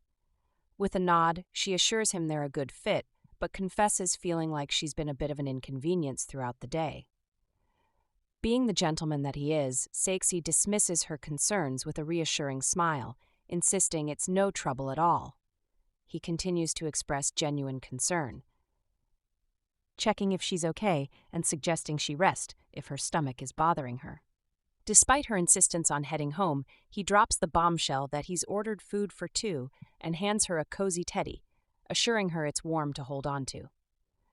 Now seated together, a bit of an awkward silence hangs in the air. Saeksi decides to break it, proposing the idea of watching a movie. Just as she's about to accept the offer, her phone vibrates, interrupting the potential movie night. Quick to help, Saeksi offers to grab her phone, only to flinch when he sees the caller's name, Soyeon Kim. Without saying a word, he passes the phone to her. Yeonhee is hit with a wave of shock when she realizes that the caller is none other than Soyeon. Despite the surprise, she decides to answer the call. Before she can utter a word, the call abruptly ends, leaving her confused. Puzzled, she contemplates why Soyeon called. Saeksi, noticing her confusion, suggests calling Soyeon back, but she dismisses the idea, convinced that if it were important, there would be a message. Yet her lingering gaze on the phone prompts Saeksi to ask again if she doesn't want to return the call. She discloses that the caller is a person she met during her part-time job. Shifting the focus back to their earlier movie discussion, she queries him about their viewing choice. Saeksi steps away to fetch his laptop, initiating a search for the charger amidst the shelves. In the meantime, Yeonhee sits there, feeling a bit awkward. Her attention is drawn to a nearby school yearbook, and with a sparkle in her eyes, she inquires if it's his. Confirming it's his middle school yearbook, Saeksi unwittingly becomes the subject of Yeonhee's curiosity. Without a second thought, she grabs the yearbook and starts flipping through its pages, eager to discover which class he was in. Upon receiving his response, she playfully promises to find him in no time. As she gazes intently at the pages, her eyes strain with frustration when she can't locate him. She finally breaks the silence by questioning why he's not in the yearbook. Saeksi casually admits that he tore out his page a long time ago. Yeonhee, puzzled by his actions, asks if he still has the torn-out page. Unfortunately, he gives a negative response, leaving a sense of mystery lingering in the air. Trembling, she confronts him about the puzzling incident with the yearbook. Why did he let her examine it so carefully, revealing the class he supposedly belonged to, only for him to admit he wasn't in there at all? His nonchalant response catches her off guard. He allowed it because he simply didn't care, and he disclosed the class because she inquired. What a pointless endeavor, she thinks. As she reflects, she can't help but imagine that he must have been charming in middle school, maybe even to the extent that someone tore out his picture due to his undeniable cuteness. However, he dispels this notion, disclosing that he personally removed the photo because he detested it. Moreover, he asserts that he was far more repulsive back then than he is now.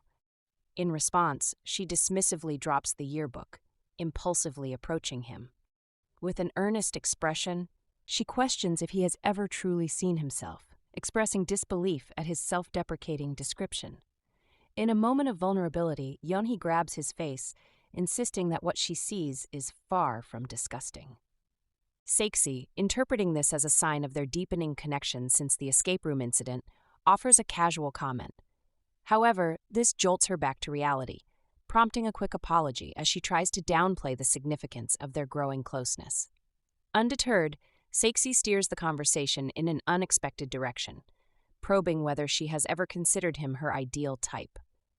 Internally, she wrestles with conflicting thoughts, admitting to herself that their bond has indeed strengthened.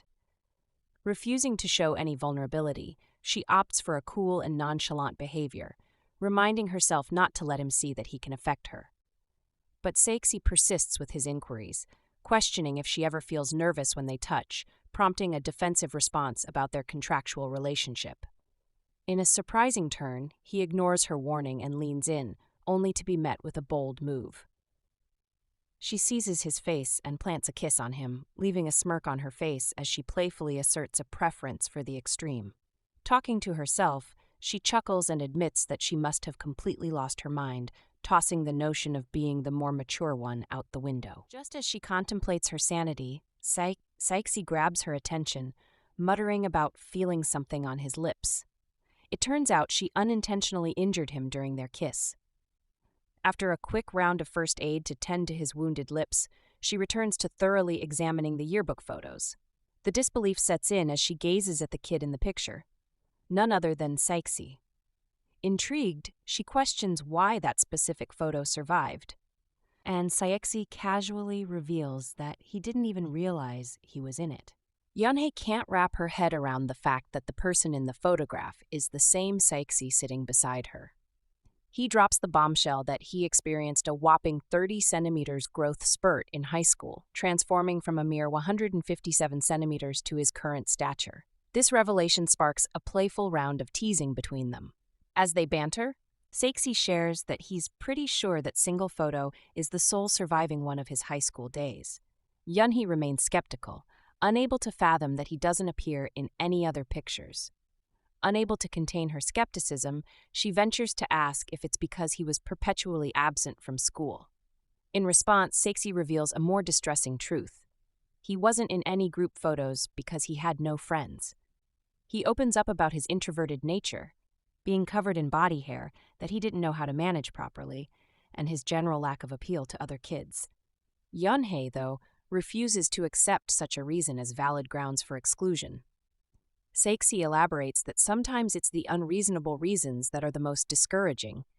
He delves into the past, recounting how his ex-girlfriend became his lifeline during those challenging times, a savior when he needed one the most. Wide-eyed and intrigued, Yanhi can't help but ask Saeksi if his ex attended the same middle school as him. Confirming her suspicion, he reveals that they did share those school hallways. Yeonhee, ever the curious soul, dives deeper, probing into the breakup that seemed self-contradicting given Saeksi's earlier assertion that his ex was his savior. With a quizzical expression, she wonders aloud about the apparent idolization and the abrupt shift in perspective. Saeksi, perhaps feeling the need to unravel the complexity, begins to share his story. It turns out, his ex, despite being his perceived savior, ended up leading him down a path of misery. As he recounts the past, he explains how he lost himself both mentally and physically during the relationship. He confesses to being a mere puppet, nodding and smiling through moments of humiliation orchestrated by his ex and her friends. The realization of his own pathetic state eventually struck him, prompting the decision to break free from the toxic dynamic. However, the plot thickens. Saeksi reveals that he, at some point, saw his ex as a savior again, convinced that her peculiar brand of love was genuine. Yet this perception felt wrong and made him question the entire relationship. The idea of a relationship contract now appears to be a twisted revenge, driven by a sense of shame. Saeksi, acknowledging the immaturity in his motives, expresses the desire to prove that he can find happiness without his ex. After all, in his view, happiness is the best revenge. Yeonhee, absorbing the intricate tale, responds with a mix of understanding and skepticism. She subtly implies that the relationship doesn't sound as innocent as Saeksi initially portrayed it. As Saeksi opens up about his ex being his first love and girlfriend, Yeonhee, unbeknownst to him, feels a twinge of discomfort. Nevertheless, she offers a piece of advice rooted in her own experience: to refrain from retaliatory actions. She suggests that instead of perpetuating a cycle of hurt, moving on is a healthier choice. Yeonhee's mature perspective on handling heartbreak resonates, even as she acknowledges the inherent immaturity in everyone's first experiences with love. As he's gearing up to shoot a question Yeonhee's way, a voice chimes in, announcing that the eagerly awaited food will be stationed in front of Saeksi's door. Fueled by a rush of excitement and a rumbling stomach, Yeonhee wastes no time coaxing everyone to dive into their meal, declaring her hunger in the process. With plans to refuel and then make a quick trip home, she eagerly awaits the impending feast. As her companion heads towards the door to fetch the anticipated meal, Yeonhee, not one to waste a moment, delves back into the pages of the yearbook. There, she stumbles upon the photo of Soyeon Kim, setting the stage for the next scene. Meanwhile, we find Soyeon fresh on the scene at the waxing and nail salon for her scheduled appointment, accompanied by Namwoo. The front desk attendant, with an air of curiosity, probes into Soyeon's personal life, inquiring about her boyfriend, and playfully remarking on the probable growth of his thick hair. Soyeon, adopting a casual demeanor, nonchalantly mentions his busy schedule, but assures she'll have him drop by sometime. She also notes his lack of attention to his hair, predicting its unruly state. Their banter turns towards Saeksi's body hair, with Soyeon expressing her distaste for its rapid growth. She turns to Namwoo, seeking reassurance about his ability to handle the situation solo. Offering words of encouragement, she downplays any nerves he may have, suggesting that shedding the excess body hair will undoubtedly enhance his appearance, freeing him from the clutches of unruly strands. A while later, Namwoo comes out feeling refreshed. He inwardly regards this as true happiness and questions if this is how Saeksi felt. While he's still reminiscing on the refreshment he feels, a car horn draws him back to reality, and it's Soyeon questioning what he's doing standing over there. She notes that she understands that the waxing feels good, but following his reaction, they are going to be late for their next reservation. Then she orders him to get into the car. During their ride, she inquires how his first Brazilian wax was, and he replies saying that it was okay. Then she asks again how he feels in his private part, but he squirms and says that it feels good, though somewhat hard to describe. With a smile on Soyeon's face, she asks him if he doesn't love feeling the smoothness of his skin, and she even goes on rambling about how hair from the neck down is useless and disgusting, even on men. Namwoo is forced to ask her why she thinks all body hair is gross, and she replies saying that's why she likes men who work out, and maybe it's because they are used to taking care of themselves, but they are really good at grooming. On that note, Namwoo decides to throw in the fact that he has been going to the gym recently, but she quickly interjects saying that he needs it because he's too skinny and sometimes it's embarrassing to be seen with him. She even suggests that he gives tanning a try too, because she thinks he's too pale for a guy. Compared to Saeksi, she says he could pass for a girl. So he asks her why she likes tan guys so much, and she responds saying that it's because she looks fairer next to them. Really, girl. Furthermore, he asks her if that is why she liked Saeksi, or if it's because he also had no body hair, and replies by saying that him being tan was part of the appeal, but body hair is something she can always take care of. But on the other hand, she says that she likes Saeksi because he's completely hers, but Namwoo informs her that the man she calls hers now belongs to someone else. Impatiently, she then asks him if he's close to Yeonhee. He gulps and replies that Yeonhee is his classmate, and Soyeon then says that she's not so great.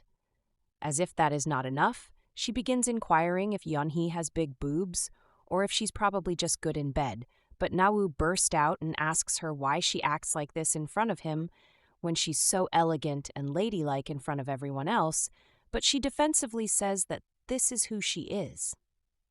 Now thinking about it, he asks her how she knows Yanhi, and she says that they work together.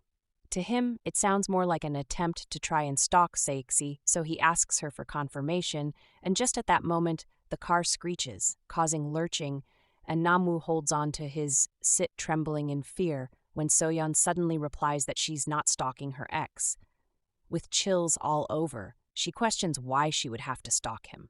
She even says that Saeksi won't be able to put up with such a plain Jane after dating her, and that he'll come crawling back on his own in no time.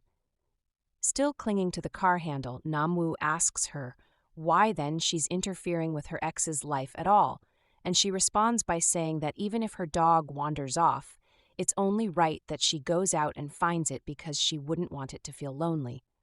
Glaring at him, she asks him if he'll help her, and he says that the way he sees it, Saeksi has left the nest, so she should just let him go, whilst inwardly wondering if she just compared a boyfriend to a dog. Soyeon scowls and asks him again if he's not going to help her, without failing to point out that there are plenty of other people she can ask in response. He asks her if she still talks to her ex-boyfriend, but surprisingly, she threatens that she might do worse if Namwoo doesn't help her. She tells him that she's sure he knows how much she's looking forward to drinking with his friends. Still, she's not going to force Saeksi to come back to her, because that's a lesson he needs to learn himself so that he never tries it again, and also that she'll slowly bring him back to his knees and make him crawl back to her while referring to him as her little hairy beast. On the other hand, Yeonhee is still in Saeksi's house, both of them standing in front of the washing machine, and she suggests that he wear short sleeves since it's kind of hot, and he just stands there with his arms folded. He tells her that most people would apologize at a time like this. About 5 minutes ago, while Yeonhee offered to help him in serving their food, she bumped the cup and it spilled on him. Back to the present. He tells her that it's one thing to throw up on him when she's drunk, but to practically do the same thing when she's sober is on another level. But she keeps on apologizing and asks if he isn't hot because he looks like he's boiling in his own home. She even says that he can wear comfy clothes around her at least, but he insists that he doesn't want her seeing his body hair. However, she doesn't care about the body hair because it is just a part of who he is. Moreover, he needs to love himself. Instead, he warns her to mind her own business and says that he knows he should love himself. But she, on the other hand, asks him if he doesn't want to overcome the trauma caused by his ex-girlfriend, because she can be of help. but he boldly asserts that he's not traumatized because of his ex-girlfriend. Rather, his body hair was a problem long before she came along, and everyone made fun of it. She wasn't the only one. He adds that she can't imagine the things he had to hear being whispered behind his back. He concludes by saying that he doesn't need her help because it just comes off as meddling. Furthermore, he says that his problems are not the sort that can be fixed by a few nice words alone, and there's no need for her to overcompensate out of guilt for ruining his shirt. But after hearing all this, she apologizes for crossing the line and blames it on the fact that she wasn't thinking. Just then, she grabs his arm and explains that she wasn't overcompensating. Rather, she sincerely wants him to get better. Also, she wants to meddle because she can't stop caring. Now she's urging that they overcome this together. Moreover, he did say that he wants to show his ex how happy he is with himself, but he poses a question instead. How can he be happy with himself when his hair is so disgusting? To his surprise, Yeonhee rubs the hair in his arm and says that the hair isn't disgusting. She then reaches for his chest and says that sometimes the hair makes him look even sexier. She raises his arms, encouraging him to have confidence in himself because if anyone has the right, it is him. Still rubbing his arm, she says that body hair goes well with a fit body, and then she asks if he knows how attractive he is to everyone else.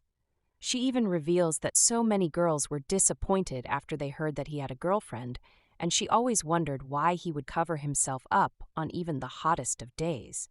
To think it was because of body hair.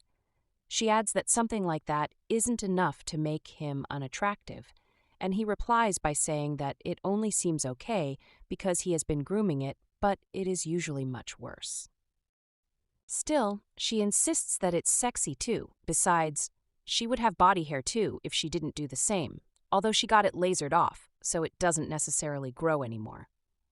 Muttering, Saeksi asks her if she lasered everywhere, and she responds by saying that her hair was really thin to begin with, so she was never really hairy or anything of that sort. But then he gazes at her and says that looking at her eyelashes, he bets she had a lot of hair. Stunned, she asks about her eyelashes, and he tells her that they're very long and look delicate. He noticed them before, and he says that it's almost as if her lashes are beaded with tears and they are truly beautiful. So he stretches his hand toward her eyes and says that he has always wanted to touch her eyelashes. While he gently brushes his hand against her lashes, she returns the compliment, saying that his eyelashes are long, pretty, and sexy too. And just then, he says that he already knows that she thinks he's sexy. After all, that night she said it herself, that he's so sexy.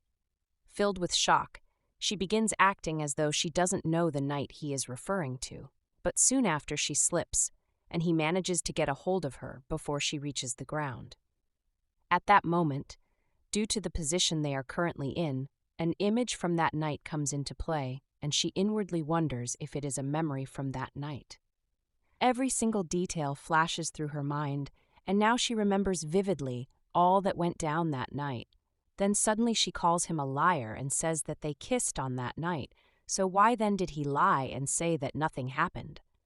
He replies by saying that he thought she was better off not knowing what transpired, but she still insists that he shouldn't have kept it to himself.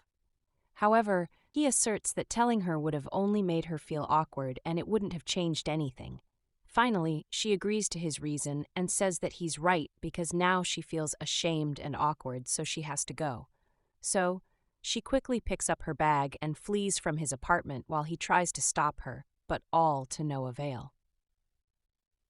While she sits on the staircase, trembling and reminiscing on all that just happened, her phone vibrates, and it's a message from the library where she works, inquiring if she'll be at work that week.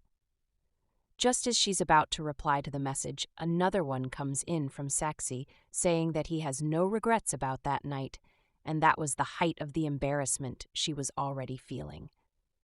Blushing and trembling at the same time, she looks at the message from Saeksi and asserts that it looks like something got messed up. It's the next day and she is walking down to work when a voice suddenly calls her attention, inquiring if she's one of the part-timers at the library and if she feels any better now.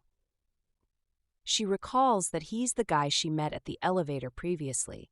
He asks about her health again and says that he was shocked when he heard she had to cancel her shift because she got hurt, but she apologizes and explains that things got complicated. He's glad that she made it to work safely, and he urges her to go ahead with him. So he directs her to the library office and tells her that she will be working there and helping the librarians. Along the line, he informs her that she will be working with another female student, and just as he's still talking, the female student walks in, and guess what? It's Soyeon. She walks in, exchanging pleasantries, saying that she met Yeonhee at the orientation, so the guy walks away, leaving them both to do some catching up. Subsequently, Soyeon tells Yeonhee that it's so good to see her, and then she asks her why she didn't pick up the other day when she called her, and Yeonhee replies that things have been hectic, so she was probably just out of it. Then again, the beauty diva mentions that Yeonhee didn't show up on the first day of work and didn't pick up her phone too, so she was worried that something happened. But our female lead inquires about how the work is instead, and Soyeon explains that it's easy peasy and quiet. Plus, she doesn't really have to talk to anyone, and when there's no work to do, she can just sit and read. Yeonhee thinks the job is great because she has been meaning to catch up on her reading. Amidst their conversation, Soyeon drops a hint that they do get the occasional rude visitor, at least once a week, filled with surprise. Yeonhee asks, since when do libraries get people like that? Suddenly, the voice of an elderly woman draws their attention, offering them a bite of the food she's having, but Soyeon politely tells her that there's no food allowed in the library, and instead of the old lady to take correction, she asks her if she doesn't get hungry. However, Soyeon still tries to explain that the food can get on the books and bother the other visitors. She even directs her to go eat in the third-floor lounge area or the cafeteria. Seeing all this drama play out, Yeonhee finally believes that there are indeed rude visitors, and while they are still trying to sort out the old woman, they are disturbed by another man, but this time around, he's on a call, and such attitude is highly prohibited in the library.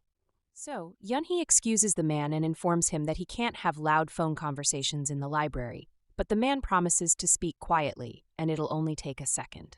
However, she still explains that phone calls in general aren't allowed, so he'll have to step outside.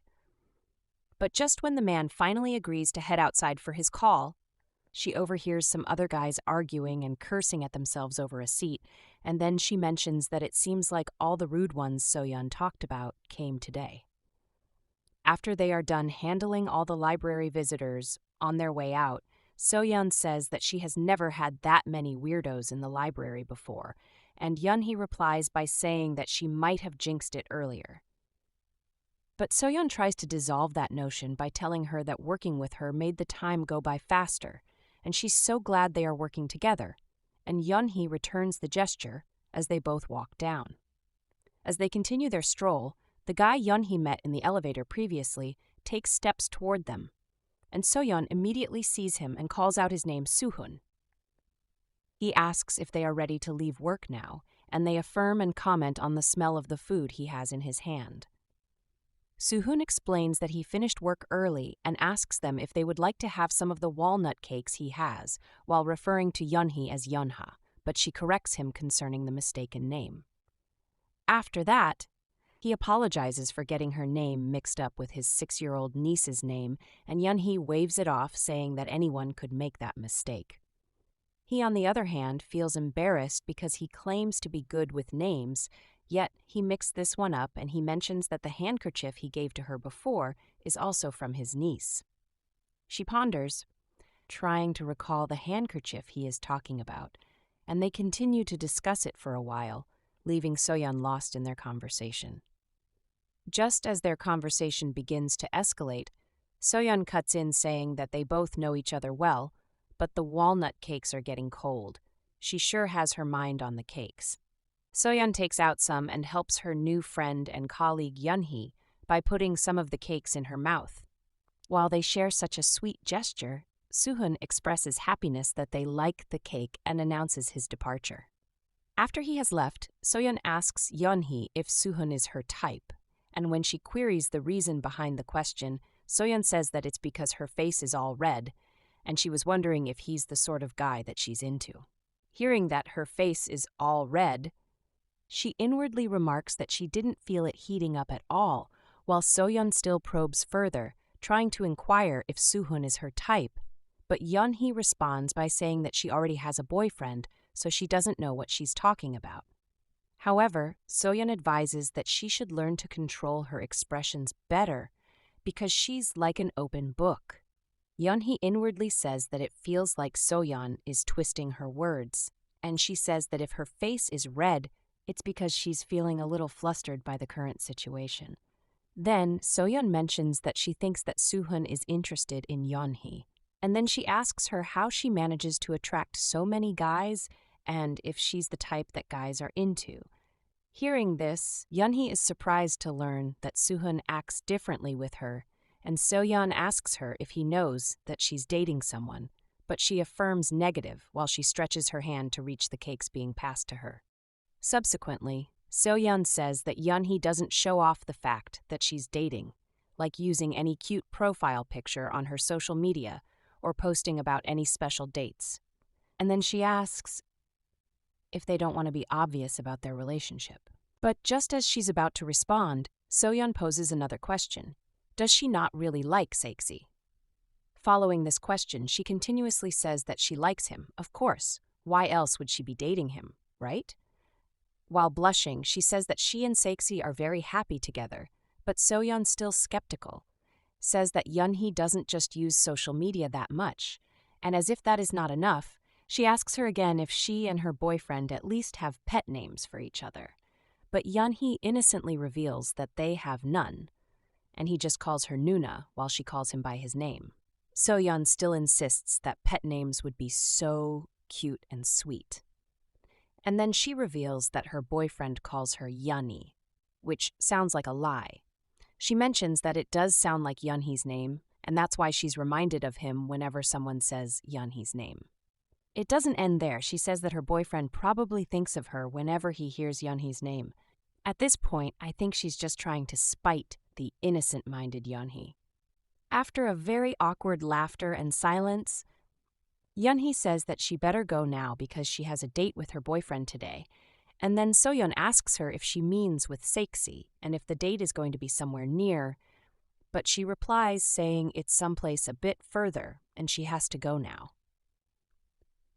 As she walks away, she says to herself that something feels off, and the more she talks to Soyeon, the more she feels like she wants something from her. Plus, the way she uses Saeksi's name so casually doesn't sit right with her. In another scene, Yeonhee is pictured sitting on her bed on a call with Hyejin, who is spilling to her that she's jealous because some other girl is saying her boyfriend's name like she's close to him.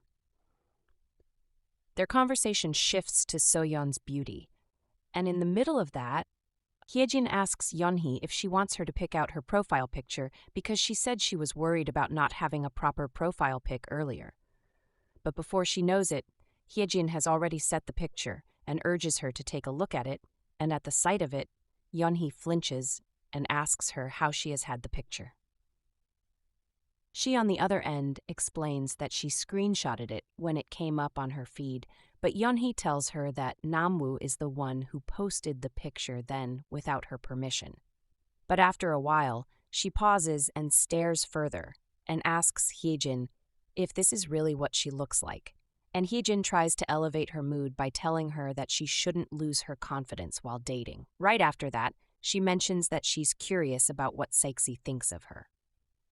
Curiosity takes a better part of Hyejin, so she inquires how the escape room experience went and if they feel any closer now, but Yeonhee goes as far as revealing that they kissed again for the second time. However, amidst the conversation, she reminds herself that they promised not to fall for each other, and once the contract is over, they are supposed to return to being strangers again. Subsequently, Saeksi and Namwoo are sitting together, and Namwoo is currently teaching him how to make a post. Shortly after making the post, Saeksi begins staring at his phone due to a comment from Yeonhee. After that, he sends her a message asking to accompany her to the badminton she has upcoming, but in response, she sends an emoji instead, and now he thinks it's cute. Seeing him smiling, Namu asks him if he's smiling because making a post is easier than he thought, or if he's thinking about Yeonhee, and he replies by saying that it's nothing, only that he thinks the emoji is cute. The ever-goofy friend Namu then tells him that the emoji only looks cute right now because he's got the cutest, most adorable friend sitting right in front of him. But before he can say more, Yeonhee's voice interrupts him. She walks in apologizing to Saeksi for keeping him waiting and explains that the class ended later than she expected. She adds that she should have texted him to just go without her. Realizing Namu's presence, she loudly asks Saeksi if he got the stain out of his shirt from the other day, maybe in a bid to showcase their closeness. But he asks her to take a sit and says that it'll only take a minute, and as soon as she takes a seat, he slides her very close to him and requests that they take a picture together. This makes her ponder where this is coming from all of a sudden, but then he starts showing her the pictures he has taken, especially because he thinks she looks really cute in them, to the extent that he even seeks her permission to post the picture on Stargram. Surprised, she asks him if he uses Stargram too, and he replies by saying that he has an account, but he just didn't know how to post anything until today. Namu sits there watching both of them for a while. Then he asks if they do not have somewhere to be, but they pay no attention to him. Instead, Saeksi tells Yanhi that they can talk on the way. While still wondering why they both choose to ignore him like that, Saeksi stretches forth his hands to his girlfriend, offering to help her rise so they can get going. As they stroll down, Saeksi informs Yeonhee that Hyejin called him yesterday, and she told him that they don't really look like a real couple, and that they should make their relationship more public on social media. And it makes no sense that the only photo they have together is the one Namu took of them. While he's still talking, he realizes that the likes from the picture he posted earlier are getting more likes and comments, like people saying they look cute together. A moment later, Saeksi mentions that anyone can see it, but objectively, they look good together. Then he informs her that a bunch of people from their major are going out drinking this weekend while stylishly seeking her presence there. Then she replies by saying that Hyejin keeps whining at her to join them for the drink, and she inquires if he will be going, but he says he will only if she does so. Could it be that he's beginning to actually like her? Anyway, when she inquires why he gave such a condition for his attendance, he responds that he's her boyfriend, and then he apologizes for the other day for deciding to keep that night a secret from her. In addition, he says that he ended up completely disregarding her feelings about the whole situation and promises to try to be more considerate from now on. After speaking, he seeks her forgiveness again. So before she gives him a response, she quickly thinks back to what she and Hyejin discussed over the phone about her and Saeksi returning to being strangers after the contract is over, and Hyejin's advice to her was that she shouldn't leave any room for regrets. And so, for that reason, she tells him that she forgives him. After all, it's all in the past. According to her, it's not like she's completely innocent, because there's a reason why she couldn't remember that night in the first place. Also, she affirms that she's going to go drinking with them that weekend. She reaches for his hand excitedly, saying that he's going to go with her. Moreover, he already said he'd go if she goes, so she warns him not to go back on his words, which he promises not to. As they continue their stroll, she remarks that being able to walk together is a definite perk of taking the same class. Without forgetting, mentions that she noticed he's good at badminton, and she even says that he looks hot when he stretches. At the venue for the badminton, all students are instructed to get into pairs and start warming up. However, one thing we need to know is that 3 classes are especially popular for singles at the university, and one of them is badminton, which is easy exercise and quite fun. But the biggest reason it is popular is the partner stretching session at the beginning of class. It is said to have been the spark for many couples on the campus. But unfortunately for Yeonhee, not once has she ever been paired with Saeksi as a stretching partner. So while the stretching takes place, she inwardly asserts that she rarely ever noticed him in class before. But now it's too much. Before she can even complete her statement, She notices that he's staring at her and also how he clasped his stretching partner's hand. That was the hand she was just holding a few minutes ago. She wonders why she has to notice all of these things right now, even to the point of noticing how clingy Saeksi's stretching partner is. Although, before this time, stretching was no big deal, so why is all the touching affecting her now? After the stretching is done, she decides to take a peek at Saeksi, and she says that something tells her that she's going to be noticing him nonstop in that class. In the next scene, at the coffee shop, Soyeon is seen sitting with a friend, but she's on a call with someone else who she's begging to have a drink with her that night because, according to her, there's no one else she can ask and she just needs someone to talk to just for a bit. As she cries and sniffs over the phone, her friend just sits there watching her with a stern gaze, and after the person she's on the call with accepts to have a drink with her, she smirks and hangs up. How did she go from crying to smiling in just a second? Anyway, she tells her friend seated with her that he's gotten more handsome since the last time she saw him, and he replies by saying that she hasn't seen him because she never made time to. After a while, they decide to go grab some food together, and Soyeon informs him of the drinks she's going to have with her friends later. She says she's going to introduce him to someone truly audacious and asks if he's going to join her. Meanwhile, Yeonhee, still playing badminton, gets hit by a ball, and another girl playing warns her to pay attention to the game, but she gaunts and replies by saying that she can't focus. So, the girl tells her that she looks kind of rough, and assumes it's because of Saeksi. But Yeonhee tries to deny that fact. But the girl tells her that she keeps looking over Saeksi's direction, but it looks like he's doing the same thing too. As Yanhi turns over to take a look and confirm if it's true, her eyes meet with his, and he smiles and waves at her. She immediately whirls and says she needs a water break, leaving Saeksi wondering what went wrong. As she takes steps to get the water, she says to herself that she can't believe she ran away because of a couple of glances. Suddenly, she hears his voice calling out to her, saying that she's sweating a lot and asking if she's overdoing it out there in the game. He suggests she cooks down before going back to the game. Though grateful, she points out that he's sweating a lot too. On hearing this, he pulls up his shirt and asks if he smells, but she responds saying he's not. Rather, he's as fit as she expected, and it's sexy. Stunned, he mentions that the word sexy seems to be getting a lot of use from her lately, and she undoubtedly says that she'll keep using it, so that maybe he'll start to see how true it is concerning him unless he doesn't like it. Rubbing his neck, he says that it's fine, only that it's awkward to hear someone call him that. As the comforting girlfriend that she is, she tells him that there's no reason to feel awkward because it's a huge compliment. Besides, he's appealing and charming, and also an incredibly attractive guy. Trying not to sound so into him, she rephrased her statement by saying that it's not like she's attracted to him in that way, but he's really attractive to women in general. Surprisingly, he reaches for her hair and holds it in a bunch, telling her that she looks pretty with her hair tied up.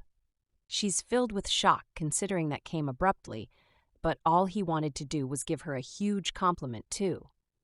As he brushes her with his fingers, he asks about the guy from earlier, and she tells him that she met him in class, but he shows her how to do a lot of things properly since she sucks at them.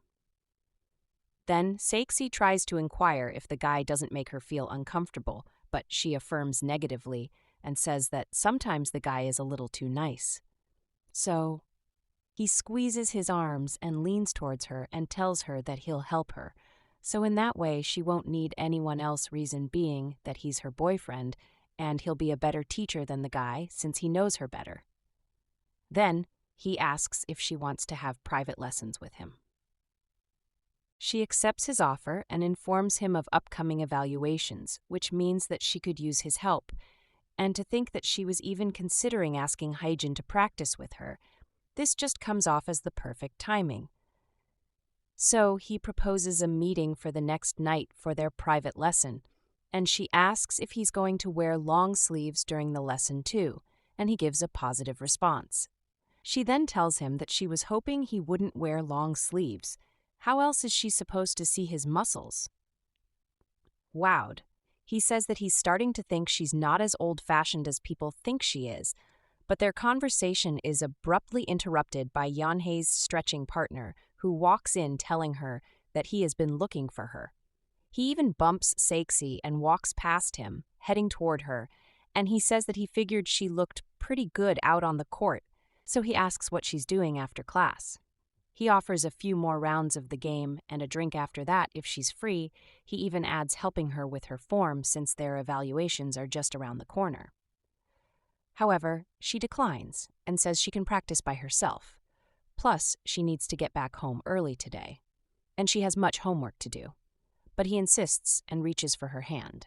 Grabbing it, he tells her to look at his wrist, which is as a result of her bad form.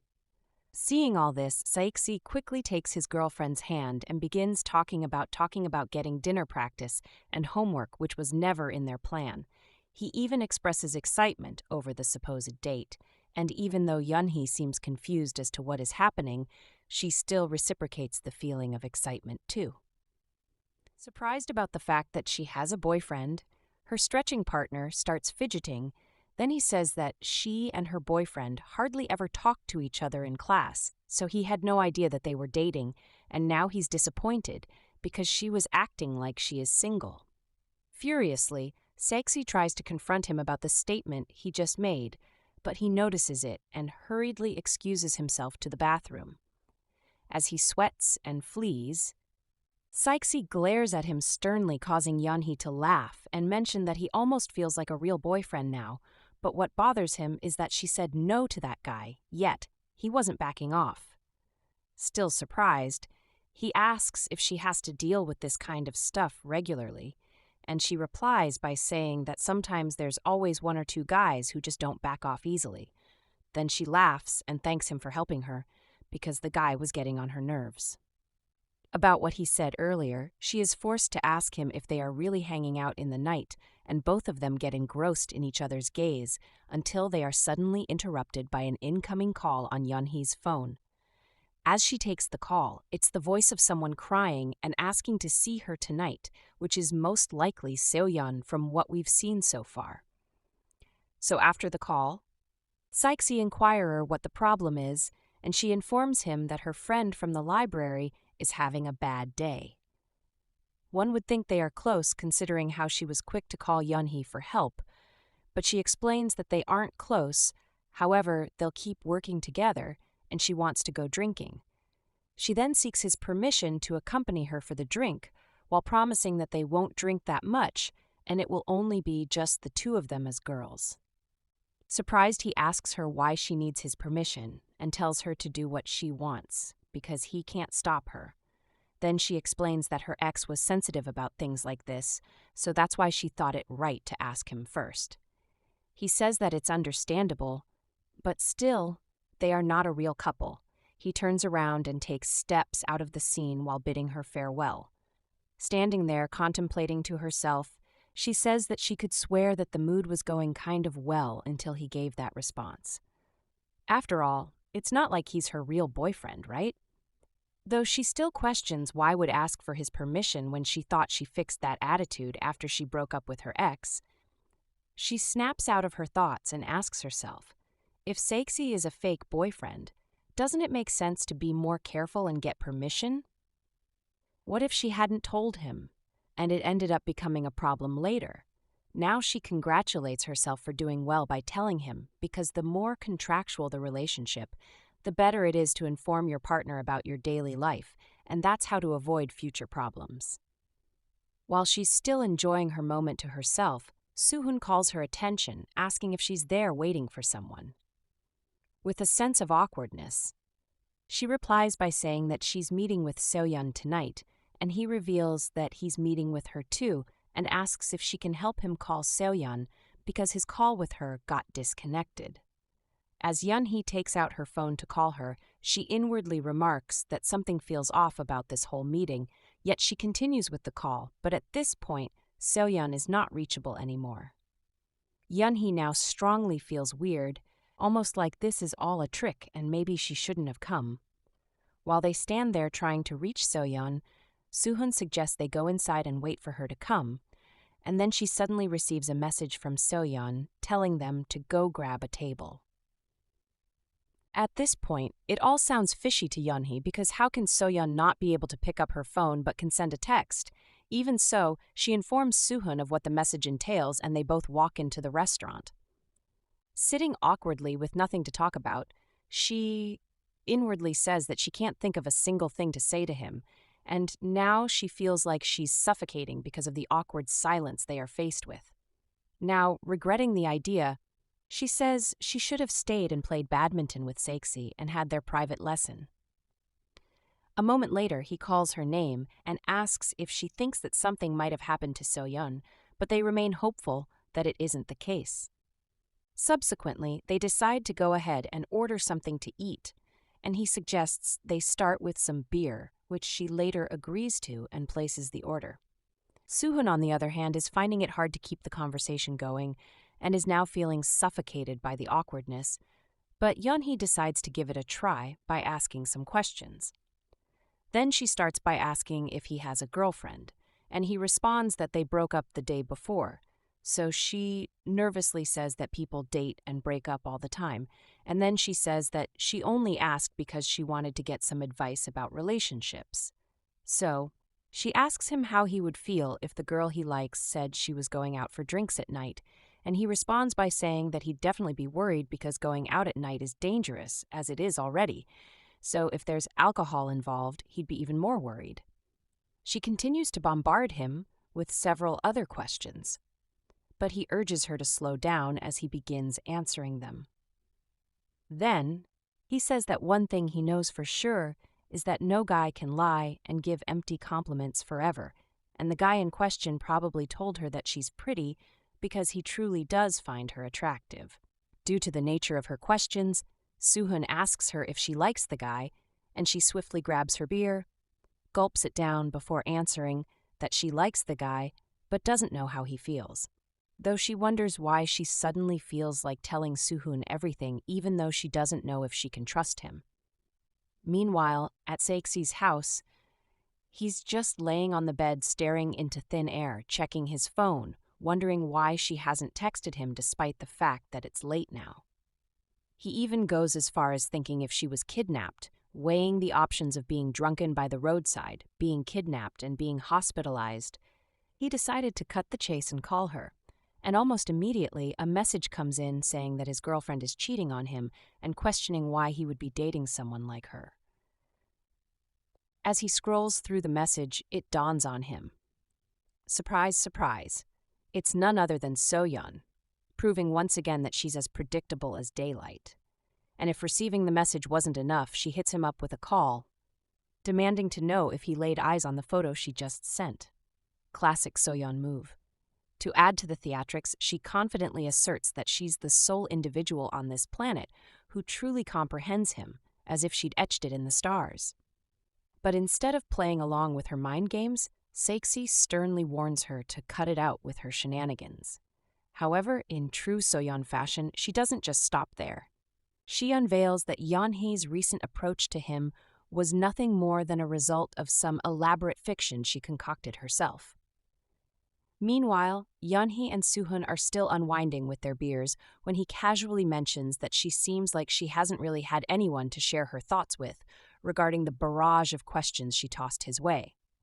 Opening up, she confesses that she's been navigating a roller coaster of emotions and feeling a bit adrift.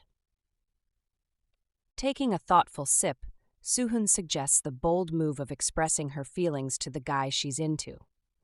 Blushing, she questions if that wouldn't be too forward, but he reassures her, emphasizing how much he would appreciate such honesty from someone he liked.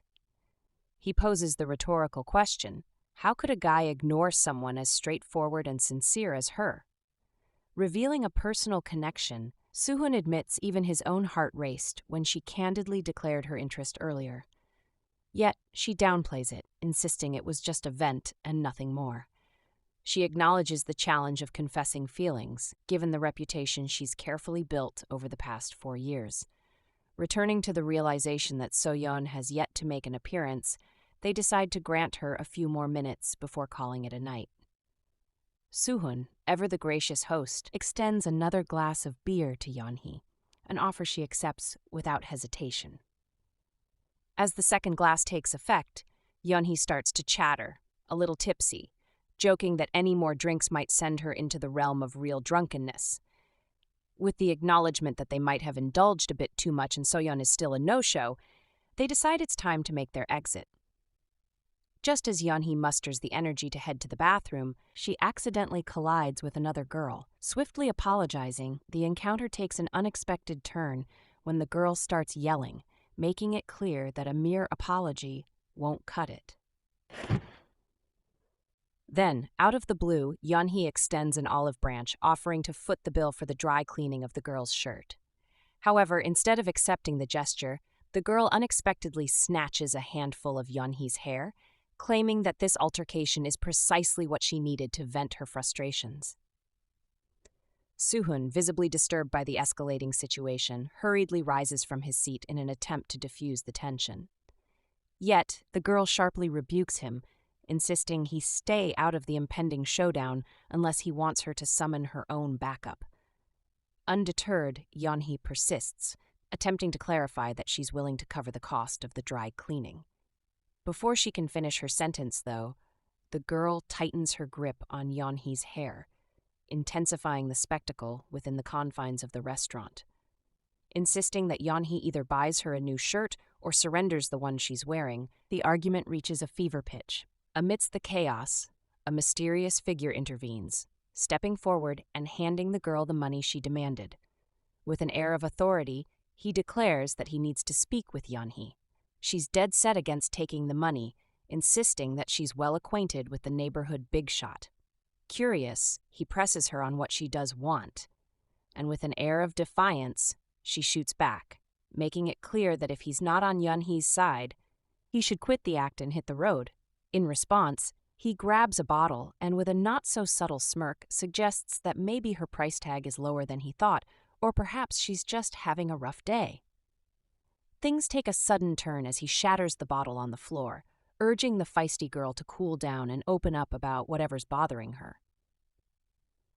The restaurant buzzes with hushed conversations as Yeonhee, caught off guard, tries to figure out what's up with this enigmatic newcomer.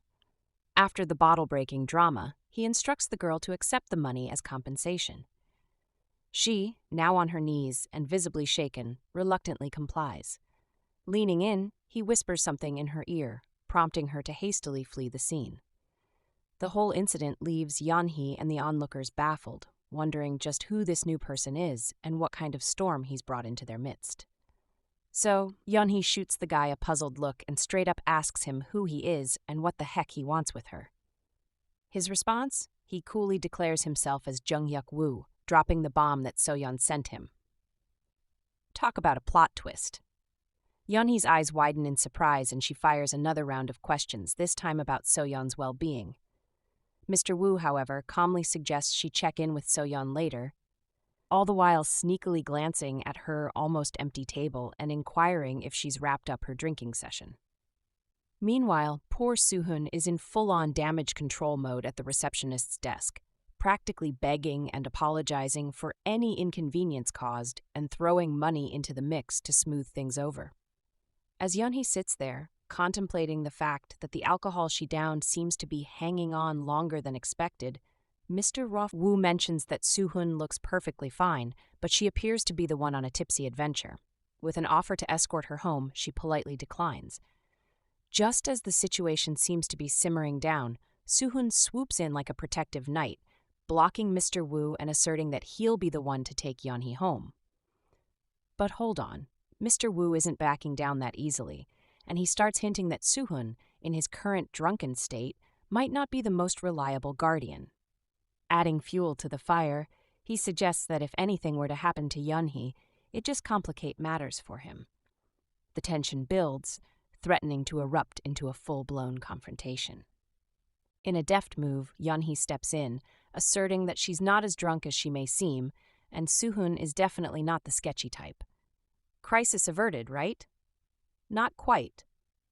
Mr. Woo, now armed with the knowledge that Yeonhee is Saeksi's girlfriend, dives into personal territory.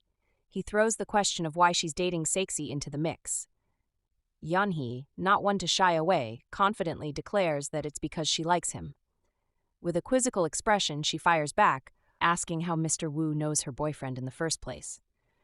This dude just won't quit with the rude comments about Saeksi, and Yeonhee's had enough. She fires back, proudly asserting that her boyfriend is no pushover. But Mr. Rudeness persists, spewing more ill-mannered remarks in an attempt to anger Yeonhee.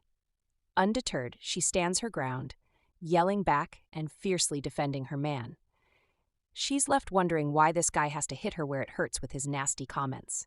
Eventually, the verbal exchange takes its toll on Yeonhee, and she finds herself outside, battling a mix of dizziness, exhaustion, and a hangover. Suhun, being the stand-up friend he is, offers to fetch some hangover medicine. However, he insists that Jungkook accompanies him to prevent any potential clashes with Yeonhee. As she anxiously waits for relief, seated outside waiting for Suhun and Jungkook, a couple strolls by, triggering a memory of something Jungkook said earlier. Now Yeonhee wishes Saeksi were there with her. Suddenly, as if on cue, Saeksi appears in front of her, questioning why she's sitting alone.